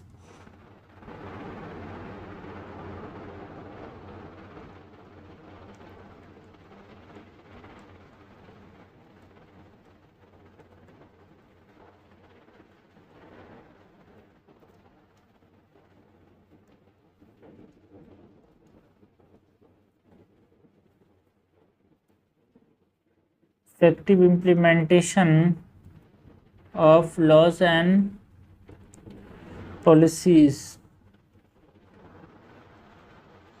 तो इस प्रकार से हमने कंक्लूड किया भाई। तो क्वेश्चन क्या था भाई? क्वेश्चन था explain the reason of caste based violence in India with suitable examples. तो हमने बताया कि देखो भाई जो कास्ट बेस्ड वायलेंस है वो हो क्यों रहा है, बिकॉज जो 2000 सालों से जो हमारे पास एक तरह से मोर देन 2000 ईयर से जो कास्ट सिस्टम चला आ रहा है, एक तरह से घुस चुका है भाई इंडियन सोसाइटी के अंदर। उससे क्या हुआ? डिस्क्रिमिनेशन हुआ, उससे क्या हुआ? मार्जिनलाइजेशन हुआ, उसके खिलाफ हमारे पास उसके रिगार्डिंग हमको देखने को मिलता है वायलेंस होते हैं, है ना। लोअर कास्ट के खिलाफ ज़्यादा देखने को मिलते हैं, बट हाँ दोनों के अगेंस्ट हो सकते हैं, ठीक है। जनरली देर लोअर कास्ट, उसको हम दलित या फिर लोग शेड्यूल कास्ट की कैटेगरी में डालते हैं। तो ये हमारे पास चीजें हैं इंट्रोड्यूस किया उससे। नाउ कंक्लूजन में मतलब बॉडी में हमने बताया कि रीजंस क्या क्या थे। पहले तो हिस्टोरिकल इनजस्टिस है भाई, जो हमारे पास सालों से जो चला आ रहा है ना। तो सपोज करो यहाँ पे जो एंशिएंट मतलब एक टाइम से जो चला आ रहा है कि लाइक हमारे पास ये सेम टेम्पल में एंटर करने नहीं दिया जाता अनटचेबल्स, या फिर इसको माना जाता है सो कॉल्ड अनटचेबल्स, ठीक है। तो यहाँ पे हमारे पास उनको एक कुएं से पानी जो नहीं पीने से मना किया जाता था, जो शेडो उनका नहीं पढ़ने दिया जाता था हाई कास्ट के ऊपर। तो ये जो चली आ रही थी ना चीजें, इसी के खिलाफ हमारे पास आज क्या देखने को मिलता है, इसी जो प्रिजुडिसेस हैं उसी के रिगार्डिंग हमारे पास, उसी के रिगार्डिंग वो भी कारण है हमारे पास किसका? वायलेंस का। जो इकोनॉमिक डिस्पैरिटीज है, यहाँ पर कास्ट लोग नहीं चाहते कि लोअर कास्ट आगे बढ़े, इकोनॉमिक जेलेसी देखने को मिलती है, कंपटीशन देखने को मिलती है। तो हमने एग्जांपल दिया अबाउट द सुंदर मैसेकर 1991 का आंध्र प्रदेश के अंदर, जहाँ पे दलित को मार दिया गया because just of reason of economic jealousy है। सामने वाला दुनिया में एक तरह से ह्यूमन के इनहेरेंट प्रॉपर्टी है ये, तो ये तो होता ही। तो ये भी कारण है हमारे पास कास्ट बेस्ड वायलेंस का। पॉलिटिकल मोबिलाइजेशन भी देखने को मिलता है, बिकॉज जो पॉलिटिकल पार्टीज हैं वो मैनिपुलेट करते हैं वोट के लिए यार, एक तरह से है ना, कास्ट को आपस में लड़ा के वोट पाए जाते हैं। तो ये हमारे पास पॉलिटिकल चीजें भी है, तो पॉलिटिकल मोबिलाइजेशन भी एक कारण है। तो एग्जांपल के तौर पर हमने जो भीमा कोरेगांव 2018 का जो इंसिडेंस बताया, वहां पे महाराष्ट्र के अंदर दो मराठा और दलित के बीच में आपस में लड़ाई करा दी गई। तो ये हमारे पास पॉलिटिकल एंटिटीज ने, तो ये हमने बताया। और भी कारण है भाई, लाइक सोशल एक्सक्लूजन कारण है एक हमारे पास, है ना, लैक ऑफ लीगल प्रोटेक्शन है, फिर है ना सोशल प्रोटेक्शन। लाइक हमारे पास प्रोटेक्शन नियम तो बना दिए, schedule caste schedule tribes prevention of atrocity act 1989 का तो बना दिया, बट उसको इंप्लीमेंट कौन करेगा भाई? उसको इंप्लीमेंट कौन करेगा? और जो कास्ट बेस्ड क्राइम्स है वो और भी ज्यादा परपिचुएट करते हैं कास्ट बेस्ड क्राइम्स को। मतलब एक तरह से जो हमारे पास खैरलिंजी मैसाकर की बात कर सकते हैं महाराष्ट्र के अंदर 2006 का, उसके अंदर जो चीजें थी, मैंने बताया कि जो कास्ट विलेजर्स ने क्या कर दिया, 4 ब्रूटल मर्डर कर दिया 4 दलित फैमिलीज का। तो ये हमने बताया कि ये जो है ये क्यों? Because of the harassment, assault and even murder जो है ना, वो एक तरह से और भी ज्यादा परपिचुएट करते हैं चीजों को, एक तरह से विशियस साइकिल बन जाता है यार। तो ये हमने बताया कि बहुत सारे कारण हैं। तो कंक्लूजन में हमने बताया कि जरूरत क्या है, सॉल्यूशंस क्या है, प्रॉब्लम्स के रीजंस क्या, रीजंस तो बता दिए, लेकिन क्या करना चाहिए। तो कॉम्प्रिहेंसिव एफर्ट की जरूरत है यार, जिसमें हम सोशल इक्वलिटी को प्रमोट करने की बात करेंगे, जस्टिस को इंश्योर करने की बात करेंगे, जो चैलेंज करने की बात करेंगे, जो ट्रेडिशनल कास्ट बेस्ड प्रेजुडिसेस जो धारणाएं हैं उनको हम यहाँ पे तोड़ने की बात तो नहीं कर सकते, बिकॉज एक तरह में टूटेगा नहीं, कम करने की बात कर सकते हैं। ऑल्सो जो इम्प्लीमेंटेशन जो ठीक से नहीं हो रहा है लॉज का, पॉलिसीज का, like the prevention of atrocities against schedule caste and schedule tribes act, उसका जो प्रिवेंशन इम्प्लीमेंटेशन नहीं हो रहा है उसको ठीक से इंप्लीमेंट करेंगे। सो this is all about the answer regarding the reasons for cast based violence. देखो भाई ये एंथ्रोपोलॉजी के अंदर तो इंपॉर्टेंट है ही है, ट्राइबल एंथ्रोपोलॉजी के अंदर इंपॉर्टेंट है ही है। एक social justice paper 1 GS paper 1 में सोशल जस्टिस बहुत इंपॉर्टेंट चंक बनाता है यार, है ना, वो भी उसमें भी ये क्वेश्चन आ सकता है। बिकॉज आप समझना प्रीलिम्स में तो उतना इंपॉर्टेंस नहीं है सोशल जस्टिस का, बट मेंस के अंदर हर साल 3 से 4 क्वेश्चन आते ही हैं, और बहुत बड़ा नंबर है, और चीजें कम है यार सोशल जस्टिस के अंदर, चीजें कम है, क्वेश्चन एक तरह से चीजें कम है और क्वेश्चन आने के चांसेस ज्यादा हैं, तो नंबर ज्यादा मिलने के चांसेस हैं। So this is all about the answer regarding the reasons for violence against lower caste, ठीक है। नेक्स्ट क्वेश्चन क्या है यार? क्वेश्चन नंबर बी है, discuss the impact of globalisation in Indian villages. हमको बात किसकी करनी है भाई? ग्लोबलाइजेशन की इंपैक्ट की बात करनी है, किसके ऊपर? इंडियन विलेजेस के ऊपर, ठीक है। तो ट्राइबल एंथ्रोपोलॉजी के अंदर बहुत सारी चीजें हैं, सिलेबस कम है यार, यहाँ पे सिलेबस कम है और क्वेश्चन आने के चांसेस ज्यादा है, नंबर भी ज्यादा है, ठीक है। सो क्वेश्चन क्या है? Discuss the impact of globalisation in Indian villages. तो हम यहाँ पे इंट्रोड्यूस करेंगे बाय मेंशनिंग दैट ये ग्लोबलाइजेशन है क्या। हाँ, तो globalisation is the process what, यहाँ पे इंटीग्रेशन या फिर जो इंटरडिपेंडेंस है कंट्रीज का, है ना, in terms of what, in terms of political aspect, in terms of economic aspect, in terms of cultural aspect, उसको हम क्या बोल रहे हैं, ग्लोबलाइजेशन बोल रहे हैं, है ना। एक तरह से एक्सचेंज ऑफ आइडियाज देखने को मिलता है ग्लोबलाइजेशन से। अब ना मार्केट ओपन हो गया भाई, अमेरिका से कोई यहाँ पे चीज मंगा सकता है, यहाँ से रशिया भी भेज सकता है, रशिया से चाइना। तो ये जो ओपनिंग ऑफ मार्केट जो है, एक्सचेंज ऑफ आइडियाज जो है, या फिर पीपल का जो मूवमेंट है cross the border, this is what we call globalisation. ठीक है, तो ये जो फिनोमिना है, इसके दोनों कंसिक्वेंसेज रहे हैं, फायदे भी हुए, नुकसान भी हुए, बिकॉज हर चीज के दो ही चीज होते हैं यार, दो पहलू होता ही है। पॉजिटिव कंसिक्वेंसेज भी रहे, नेगेटिव कंसिक्वेंसेज भी रहे। विलेजेस को हमको बताना है ना, विलेजेस को कैसे इंपैक्ट करता है ग्लोबलाइजेशन। तो पहले तो इंट्रोड्यूस करेंगे बाय मेंशनिंग दैट ये है क्या।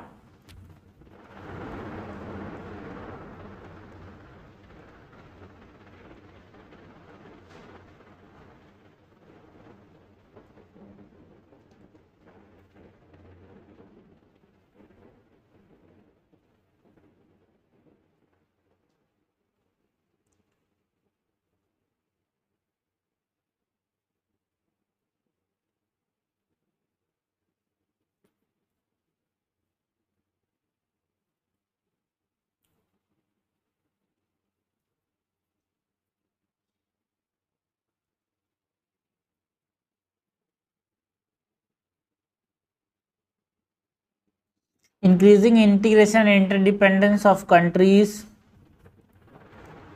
in terms of what, in terms of economic, political and cultural aspect, and it has led to what, it has led to the opening of a market, exchange of ideas, movement of people across the borders.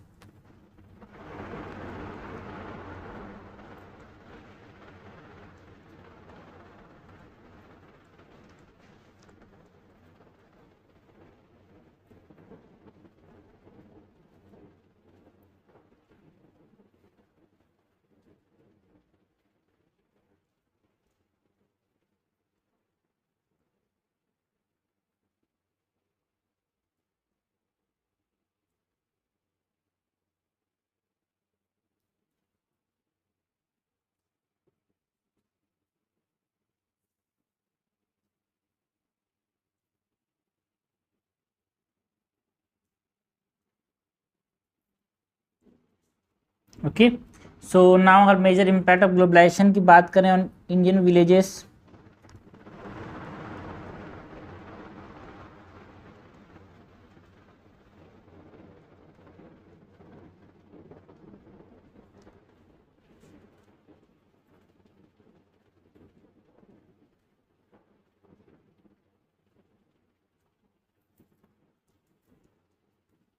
पहला अगर हम बात करें economic impact की, तो Indian villages पे क्या क्या इकोनॉमिक इम्पैक्ट पड़ा है भाई। हमने देखा कि जो ग्लोबलाइजेशन में हमारे पास मतलब लिबरलाइजेशन एंड प्राइवेटाइजेशन भी आते हैं। इंडियन इकोनॉमी का जब लिबरलाइजेशन हुआ, प्राइवेटाइजेशन हुआ, तो जो अपॉर्चुनिटीज़ थी विलेजर्स के लिए वो बढ़ा, बिकॉज बहुत सारे मल्टीनेशनल कंपनीज जो थे उन्होंने अपना मैन्युफैक्चरिंग यूनिट, है ना, बिजनेसेस जो थे वो रूरल एरियाज में खोले, जिसके रिगार्डिंग उनके पास अपॉर्चुनिटीज़ आई यार, है ना, एम्प्लॉयमेंट की अपॉर्चुनिटीज़। लाइक हमारे पास फार्मर्स नाउ, है ना, ग्लोबलाइजेशन की वजह से farmers now able to access the global market for their produce यार, तो उनको बेटर प्राइस मिला है। बट हाँ, एक ये चीज़ है कि इनके वजह से इनको डिस्प्लेसमेंट भी फेस करना पड़ा, यानी ट्रेडिशनल ऑक्यूपेशन से लाइक हैंडीक्राफ्ट, एग्रीकल्चर एक तरह से खत्म ही हो गया। खत्म तो नहीं बोलेंगे, एक तरह से डिस्ट्रॉय हो गया because of the competition, because जो इम्पोर्टेड चीज़, जो इम्पोर्टेड गुड्स थे वो चीपर थे यार, है ना, बिकॉज वो इंडस्ट्री में बनते थे। और जो स्मॉल स्केल इंडस्ट्रीज थे विलेजेस के अंदर, दे हैव फेस्ड व्हाट, एक टफ कंपटीशन देखने को मिला मल्टीनेशनल। भाई कोई आदमी हाथ से कपड़ा बनाएगा, कोई आदमी फैक्ट्री से बनाएगा, तो फैक्ट्री वाला जो है बल्क में बनाएगा तो अपने आप सस्ता हो जाएगा, तो कौन खरीदेगा। तो जो हैंडीक्राफ्ट थे वो क्या होगा, एक तरह से रुइन हो गए। अगर ये हमारे पास कमर्शियल फार्मिंग से जो चीज उगाई जाएगी, प्याज जो उगाई जाती है कमर्शियल फार्मिंग से, वो as compare to the Indian agriculture जो उगाया जाता है वो सस्ता भी होता है ना, और उनसे हायर क्वालिटी में भी होता है यार। तो वो हमारे पास इस तरह से उनकी जो इकोनॉमी है उसको खींच लेती है। तो हमने इकोनॉमिकल इम्पैक्ट की बात की, तो यहाँ पे हमने बताया कि जो ग्लोबलाइजेशन है, it is led to new opportunities for the villagers.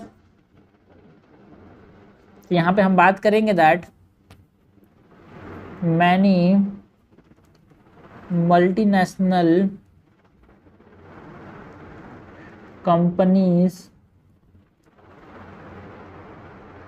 have set up their manufacturing units and businesses in rural areas, providing employment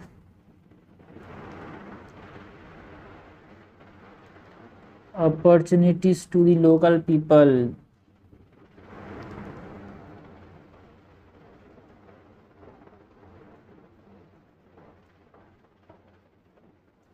है ना? But globalization has also led to displacement of the traditional occupations such as agriculture and handicraft, and due to increased competition from cheaper imported goods यार।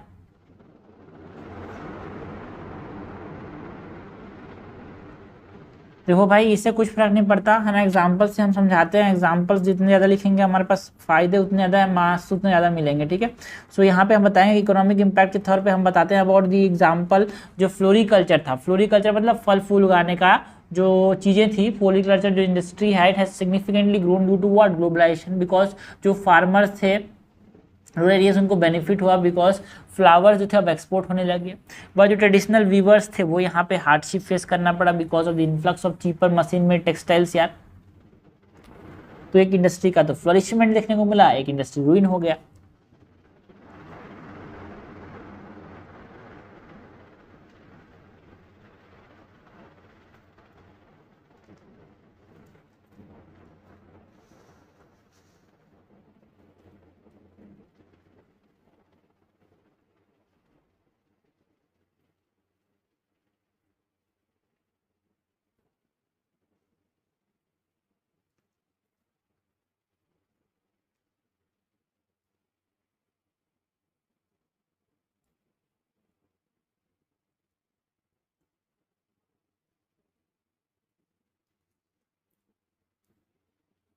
जो flower उगाते हैं rural areas में उनको तो फायदा मिला यार।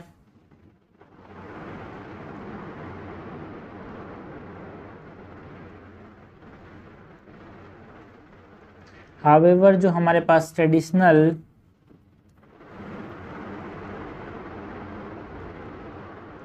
वीवर्स थे इन villages have faced hardship due to influx of cheaper machine made textiles from other countries। Okay तो ये हमने बताया about the economic impact of globalisation यार। अगर हम सोशल इम्पैक्ट ऑफ ग्लोबलाइजेशन की बात करें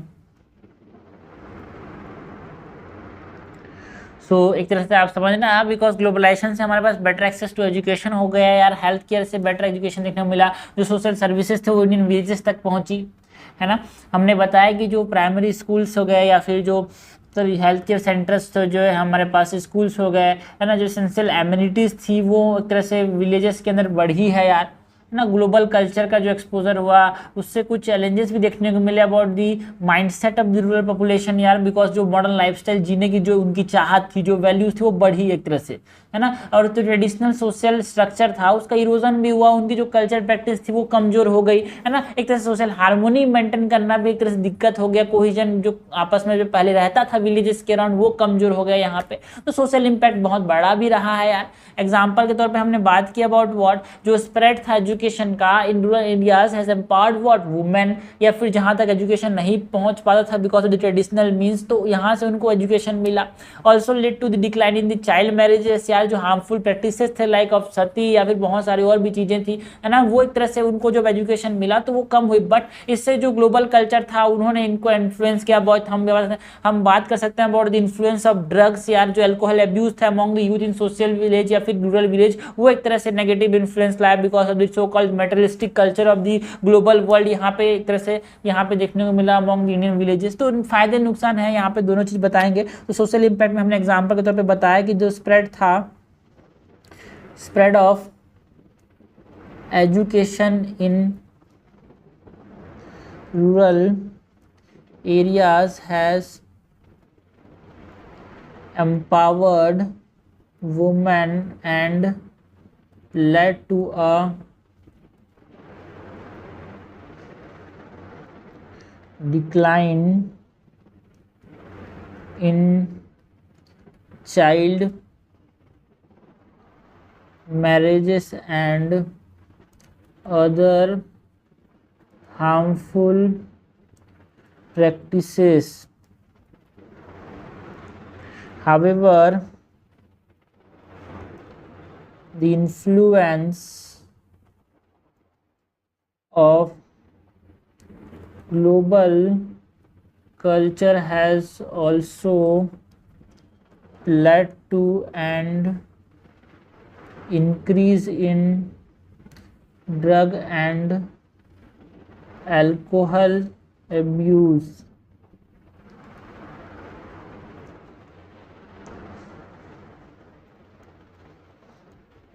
among the youth in some villages. तो ये सोशल इम्पैक्ट हो गया यार। अगर हम टेक्नोलॉजिकल इम्पैक्ट की बात करें तो टेक्नोलॉजिकल इम्पैक्ट भी रहा है हमारे पास ग्लोबलाइजेशन का यार। हमने देखा कि न्यू न्यू टेक्नोलॉजीज आई यहाँ पे इंडियन विलेजेस के अंदर, लाइक इंटरनेट हो गया, मोबाइल फोन्स हो गए, उन्होंने ट्रांसफॉर्म किया इंडियन विलेजेस को यार। बिकॉज एक तरह से जो एक्सेस था इन्फॉर्मेशन, जो एक्सेस था कम्युनिकेशन टूल से, वो बढ़ा, जिससे लर्निंग बढ़ा, एंटरटेनमेंट बढ़ा, बिजनेस बढ़ा, and at the real time अगर हम बात करें तो फार्मर्स को जो वेदर का इन्फॉर्मेशन मिला, जो क्रॉप प्राइस का इन्फॉर्मेशन मिला, जो दुनिया में बेस्ट एग्रीकल्चर प्रैक्टिसेस होती हैं उनके रिगार्डिंग जो इन्फॉर्मेशन मिला, उनसे उनको एक इन्फॉर्म डिसीजन करने में हेल्प हुआ।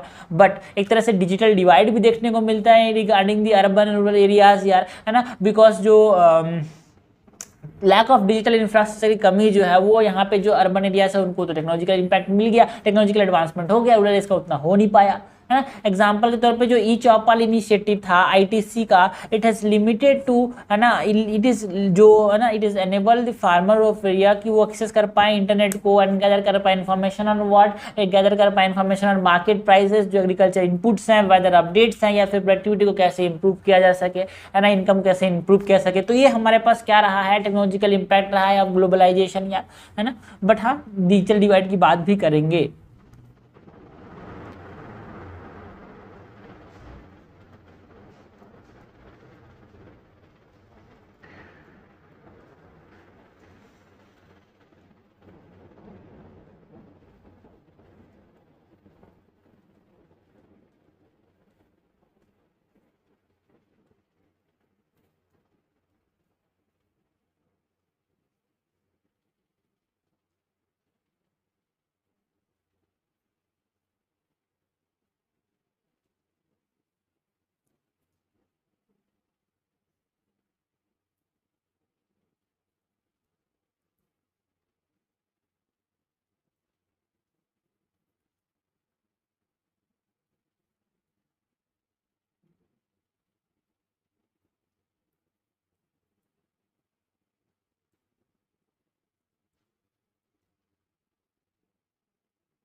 ओके अगर इन्वायरमेंटल इंपैक्ट की बात करें तो globalisation has lead to what, industrialisation, urbanisation लाया यार, इसके एडवर्स इंपैक्ट देखने को मिले इन्वायरमेंट में, है ना। जो डिफॉरेस्टेशन, पॉल्यूशन हुआ वाटर बॉडीज का, जिससे लॉस ऑफ बायोडाइवर्सिटी भी देखने को मिला। ये एक इन्वायरमेंटल प्रॉब्लम है जो कि आज विलेज वाले लोग फेस करते हैं, है ना, सब फेस करते हैं। बट इन विलेजेस भी इसको फेस करने लगे पहले, तो उनके पास उतना चैलेंजेस नहीं थे इसके रिगार्डिंग, है ना। जो हमारे पास जो क्लाइमेट चेंज हो रहा है, जो ग्लोबल फिनोमिना है ना, वो भी इम्पैक्ट करता है किसको यार, इंडियन विलेजेस को। बिकॉज जो एरेटिक रेनफॉल पैटर्न है, कभी एकदम सूखा, कभी एकदम फ्लड, है ना, जो कि एग्रीकल्चर प्रैक्टिसेस को, एग्रीकल्चर प्रोडक्टिविटी को अफेक्ट कर रहे हैं। एक प्रकार से आप किससे रेट कर सकते हो, ग्लोबलाइजेशन से। Because globalisation lead to industrialisation, industrialisation in turns lead to climate change, and climate change leads to this erratic rainfall pattern. तो ये हमने बताया यार। सो एग्जाम्पल के तौर पर हम बात कर सकते हैं अबाउट जो कंस्ट्रक्शन था स्पेशल इकोनॉमिक जोन्स का रूरल एरियाज के अंदर, इसने क्या किया, डिस्प्लेसमेंट तो किया फार्मर्स का, या फिर जो डिस्ट्रक्शन था एग्रीकल्चर लैंड का वो लाया, leading to environmental degradation and loss of livelihood. Special economic zones क्यों बने? बिकॉज ऑफ द ग्लोबलाइजेशन यार, ठीक है। तो ये हमने बात की about the environmental impact of what? Globalisation.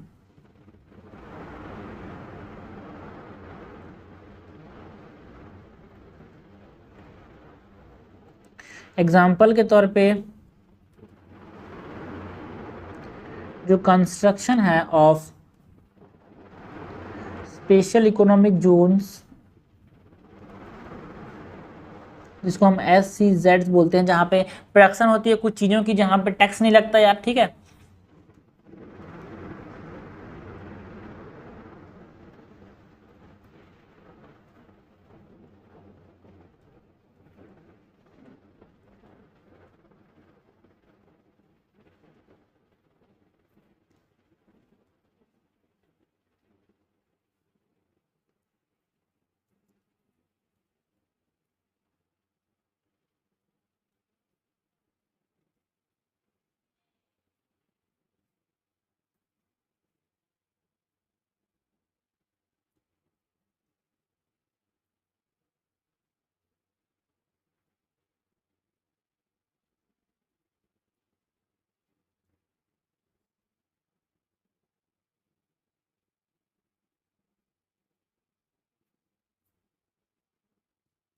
Okay, so in conclusion हम बोल सकते हैं ग्लोबलाइजेशन का पॉजिटिव एंड नेगेटिव इम्पैक्ट दोनों रहा है यार। While it has opened new opportunities for economic growth, social progress and technological advancement, it also lead to what? Traditional value system का erosion, environmental degradation, increase inequality.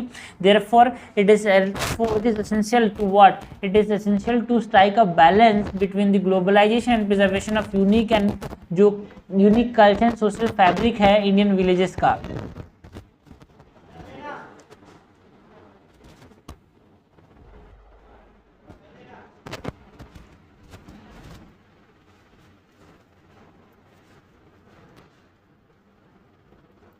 Therefore, it is essential to strike a balance between the benefits of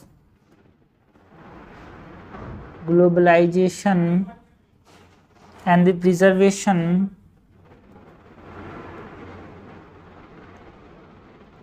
of the unique cultural and social fabric of Indian villages। सो इस प्रकार से हम इसको conclude कर सकते हैं यार।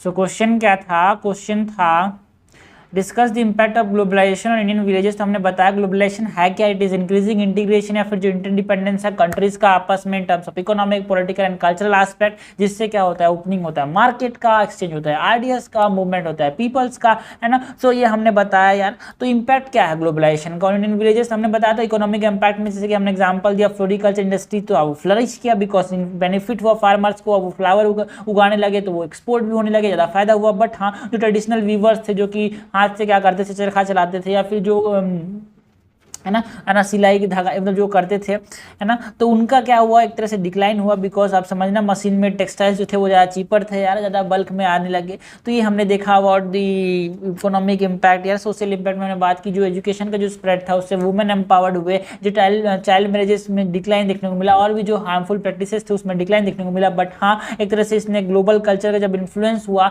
विलेजेस के अंदर, leads to what? Increase the alcohol abuse, drug abuse, okay, among the youth in villages. तो टेक्नोलॉजिकल इम्पैक्ट की बात करें तो ई चौपाल इनिशिएटिव था जिसने एक्सेस टू इंटरनेट की बात की about the to the rural areas. तो यहाँ पे हमारे पास क्या फायदा हुआ? उनको वो इन्फॉर्मेशन ले पाए अपन अबाउट दी मार्केट प्राइसेस या एग्रीकल्चर इनपुट्स कहाँ से कितने लें, वेदर रिपोर्ट्स उनको अच्छे से मिल पाए, है ना। उनका इंप्रूव हुआ प्रोडक्टिविटी एंड इनकम तो ये हमने बताया। बट हाँ, कुछ चैलेंजेस भी रहे हैं, बट रूरल अर्बन डिवाइड भी देखने को मिला या रिगार्डिंग द टेक्नोलॉजिकल इम्पैक्ट, है ना। अगर हम बात करें इन्वायरमेंटल इम्पैक्ट की, तो जो हमारे पास कंस्ट्रक्शन था स्पेशल इकोनॉमिक जोन्स का, जहाँ पे सिर्फ मैन्युफैक्चरिंग प्रमोट किया जाती थी, है ना, तो वहाँ पे टैक्स नहीं लगता था, तो उनका फायदा तो हो रहा है, सरकार ने तो बना दिया। बट जो वहाँ के लोग थे, जो वहाँ के फार्मर्स थे, उनको डिस्प्लेसमेंट फेस करना पड़ा, उनका जो एग्रीकल्चर लैंड था उसका डिस्ट्रक्शन हुआ यार, इन्वायरमेंटल डिग्रेडेशन हुआ, उनकी दिनचर्या का लॉस हुआ, लॉस ऑफ लाइवलीहुड, बायोडाइवर्सिटी। तो ये भी हमारे पास इंपैक्ट रहा है ग्लोबलाइजेशन का on environment.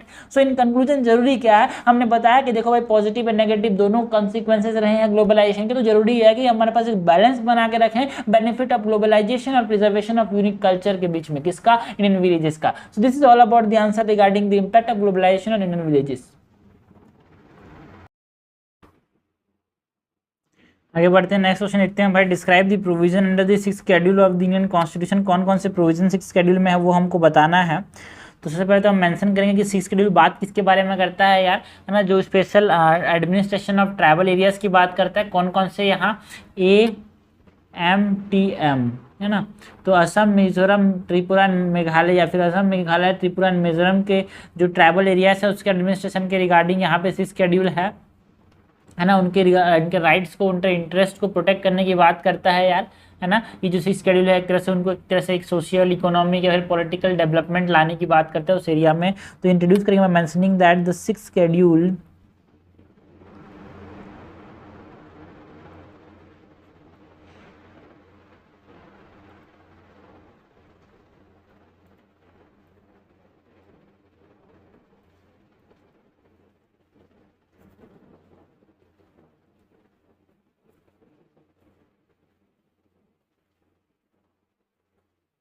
for the administration of tribal areas in the states of Assam, Meghalaya, Tripura and Mizoram. Okay, it aimed to ensure what, it aim to ensure protection, है ना, इनके जो राइट्स हैं, इनके जो इंटरेस्ट हैं उसको यहाँ पे ये प्रोटेक्ट करने की बात करता है। सो यहाँ पे हम बात करेंगे कि कौन कौन से प्रोविजंस हैं इसके अंदर।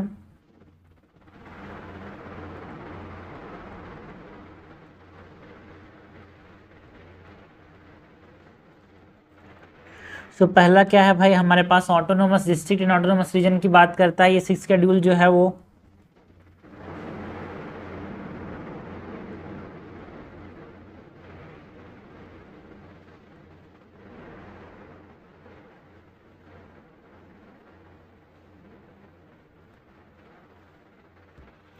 है ना, जो 6th शेड्यूल है it provides what, it provides for the creation of autonomous district या फिर autonomous regions within the 4 states जो हमने बताया, असम, मेघालय, त्रिपुरा एंड मिजोरम, है ना, और उनको कुछ सर्टेन डिग्री ऑफ ऑटोनॉमी या फिर सेल्फ गवर्नेंस देने की बात करता है ना। और ऑल्सो ये जो रीजन्स हैं या फिर इसके अंदर जो डिस्ट्रिक्ट्स हैं उनको ये पावर देता है कि वो नियम बना सकें कुछ स्पेशल मैटर्स पे। स्पेशल मैटर्स में क्या है, लोकल पॉपुलेशन के रिगार्डिंग, मतलब जो लैंड राइट्स के रिगार्डिंग, फॉरेस्ट मैनेजमेंट के रिगार्डिंग, जो सोशल कस्टम्स है उनके रिगार्डिंग यहाँ पे ये नियम बना सकते हैं। Okay, so this districts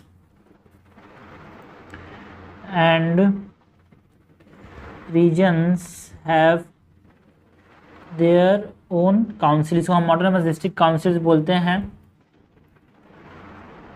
own councils which are empowered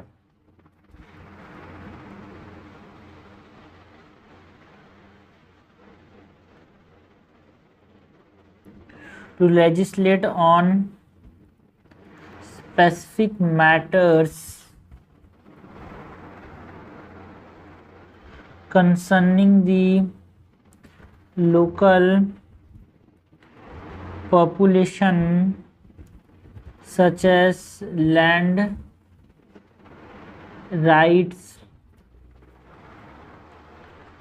forest management and social customs।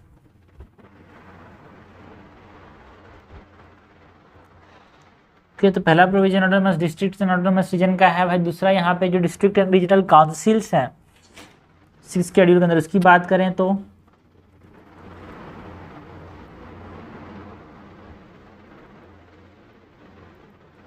District autonomous district and regional council बनाने की बात करता है ना। हर डिस्ट्रिक्ट या फिर रीजनल काउंसिल में कितने मेंबर्स होंगे भाई? 30 मेंबर्स होंगे। एंड जो 30 होंगे ना, इस 30 मेंबर्स में क्या होगा? 2 are nominated by the governor and the rest जो कि 28 हैं they are elected by the local population, है ना। हमने बताया कि जो ये लॉस हैं, जो ये मतलब काउंसिल्स हैं, वो बता सकते हैं मैनेजमेंट ऑफ लैंड, है ना, इनहेरिटेंस, मैरिज, कस्टम रूल्स के रिगार्डिंग यहाँ पे नियम बना सकते हैं।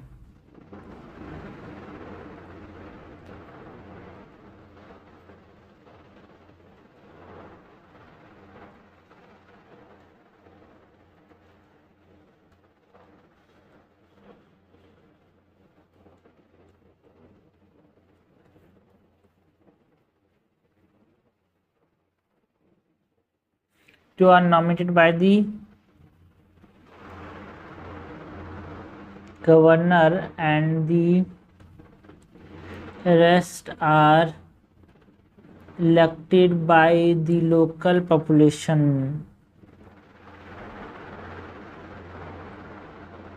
और क्या है भाई, जो अगर हम पावर्स की बात करें या फिर फंक्शंस की बात करें, जो डिस्ट्रिक्ट या फिर रीजनल काउंसिल्स है ना, तो they have wide ranging powers. जैसे कि ये टैक्सेस लगा सकते हैं, मेंटेन कर सकते हैं लॉ एंड ऑर्डर को, मैनेज करते हैं फॉरेस्ट या फिर नेचुरल रिसोर्स को, या फिर रेगुलेट कर सकते हैं जो ट्रेड एंड कॉमर्स है उनकी पर्सपेक्टिव एरिया, मतलब जो एरिया के अंदर वो रहते हैं उनके है ना, जिस रीजनल काउंसिल बनाया गया जिस एरिया में, उसको ये रेगुलेट कर सकते हैं। तो ये पावर्स हो गए भाई।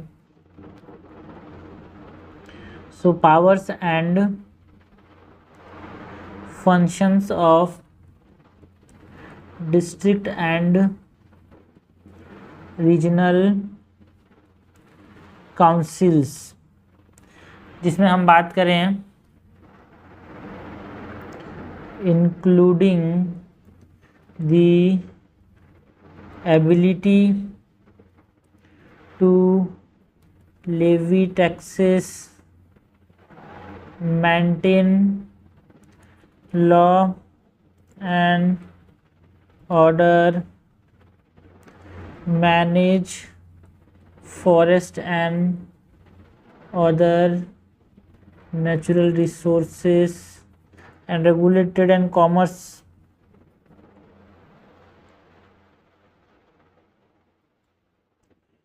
within their respective areas। Okay, और ये बहुत सारे पावर्स इनको दिए गए हैं, like protection of the land rights का पावर जो है, बिकॉज यहाँ पे जैसे शेड्यूल है वो प्रोटेक्शन प्रोवाइड करता है ट्राइबल को कि वो किसी और को, नॉन ट्राइबल पर्सन को अपना ज़मीन नहीं दे सकते, ट्रांसफ़र नहीं कर सकते। प्रोटेक्शन ऑफ लैंड राइट्स, है ना। The 6th schedule it provides for the protection of the land rights of the tribal land। कैसे भाई? By restricting transfer of land from tribal to non-tribal people।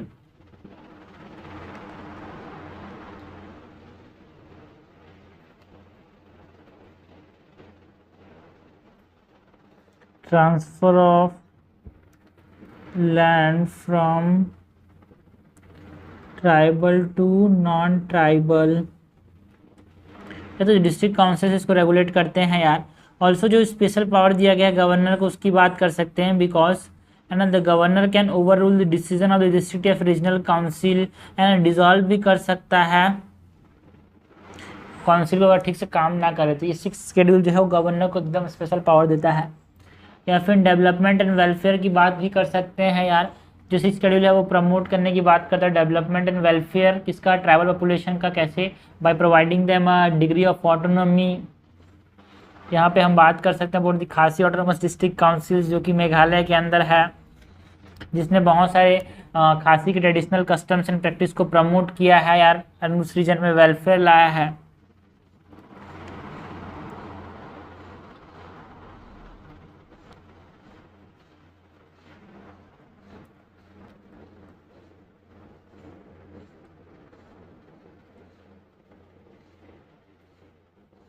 Development and welfare की बात करें तो the Khasi hill autonomous district council in Meghalaya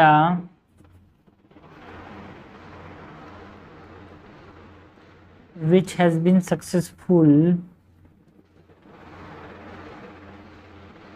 in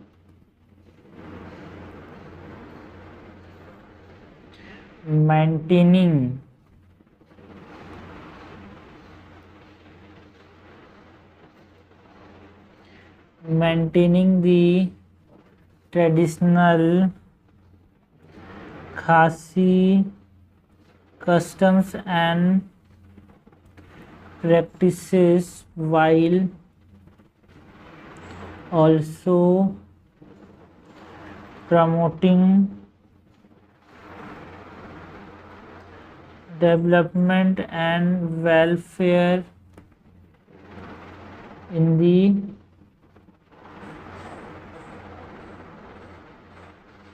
reason. इस प्रकार से हमने कंक्लूड किया भाई, ठीक है। कंक्लूडिंग की मार्क्स की जरूरत नहीं है। तो क्वेश्चन क्या था, describe the provision under the six schedule of the Indian constitution. तो हमने बताया कि देखो भाई सिक्स शेड्यूल है वो किसके बारे में बात करता है, administration of the tribal areas in the state of Assam, Meghalaya, Tripura and Mizoram, है ना। यहाँ पे एडमिनिस्ट्रेशन कैसे होगा उसके रिगार्डिंग बात करता है। एक तरह से ये जो सिक्स शेड्यूल है ना, it aims to ensure the protection of the rights and interest of the tribal population, है ना। सो यहाँ पे कंक्लूड कर सकते हैं by mentioning that thus the sixth schedule ensure the protection of the rights and interest of the tribal population and facilitate their social, economic and of these four states and to facilitate their social, economic and political development।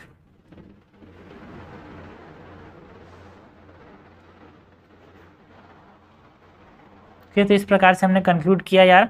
So question क्या था, question था हमारे पास provision under this schedule. तो हमने बताया कि चार states की बात करता है, प्रोविजन में autonomous district and autonomous reason बनाने की बात करते हैं, जिसका खुद के काउंसिल्स होते हैं यार, एंड ये नियम बना सकते हैं regarding the matters related to land rights, forest management, social customs, है ना। हमारे पास हमने बात की about the district and regionals जो है, यहाँ पे इसको इलेक्ट किया जाता है भाई 30 मेंबर्स में से 28 को इलेक्ट किया जाता है, 2 की नॉमिनेट करता है governor. Power and function of this districts and region councils की बात करें तो ये टैक्सेस लेवी कर सकते हैं, मेंटेन कर सकते हैं law and order, forest resource को मैनेज कर सकते हैं, ट्रेड एंड कॉमर्स को देखते हैं इस एरियाज में जहाँ पे ये बनाए गए हैं। एक तरह से लैंड राइट्स को भी प्रोटेक्ट करते हैं बिकॉज ये रेस्ट्रिक्ट करते हैं transfer of land from the tribals to non tribals. Also ये डेवलपमेंट एंड वेलफेयर लाते हैं यार उस रीजन का, जो डेवलपमेंटल काउंसिल्स हैं। एग्जाम्पल के तौर पे हमने जो खासी हिल ऑटोनोमस डिस्ट्रिक्ट काउंसिल्स की बात की, जहाँ पे उसने अच्छे से एक एग्जांपल है कि उसने जो कैसे ट्रेडिशनल कस्टम्स को प्रैक्टिस को कैसे प्रिजर्व रखा और उस एरिया में डेवलपमेंट एंड वेलफेयर भी लाया।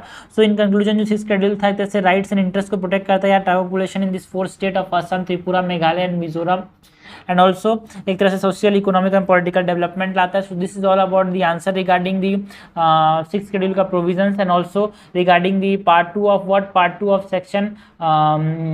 Section A, yes section A of paper 2 of 2020 के PYQs एंथ्रोपोलॉजी।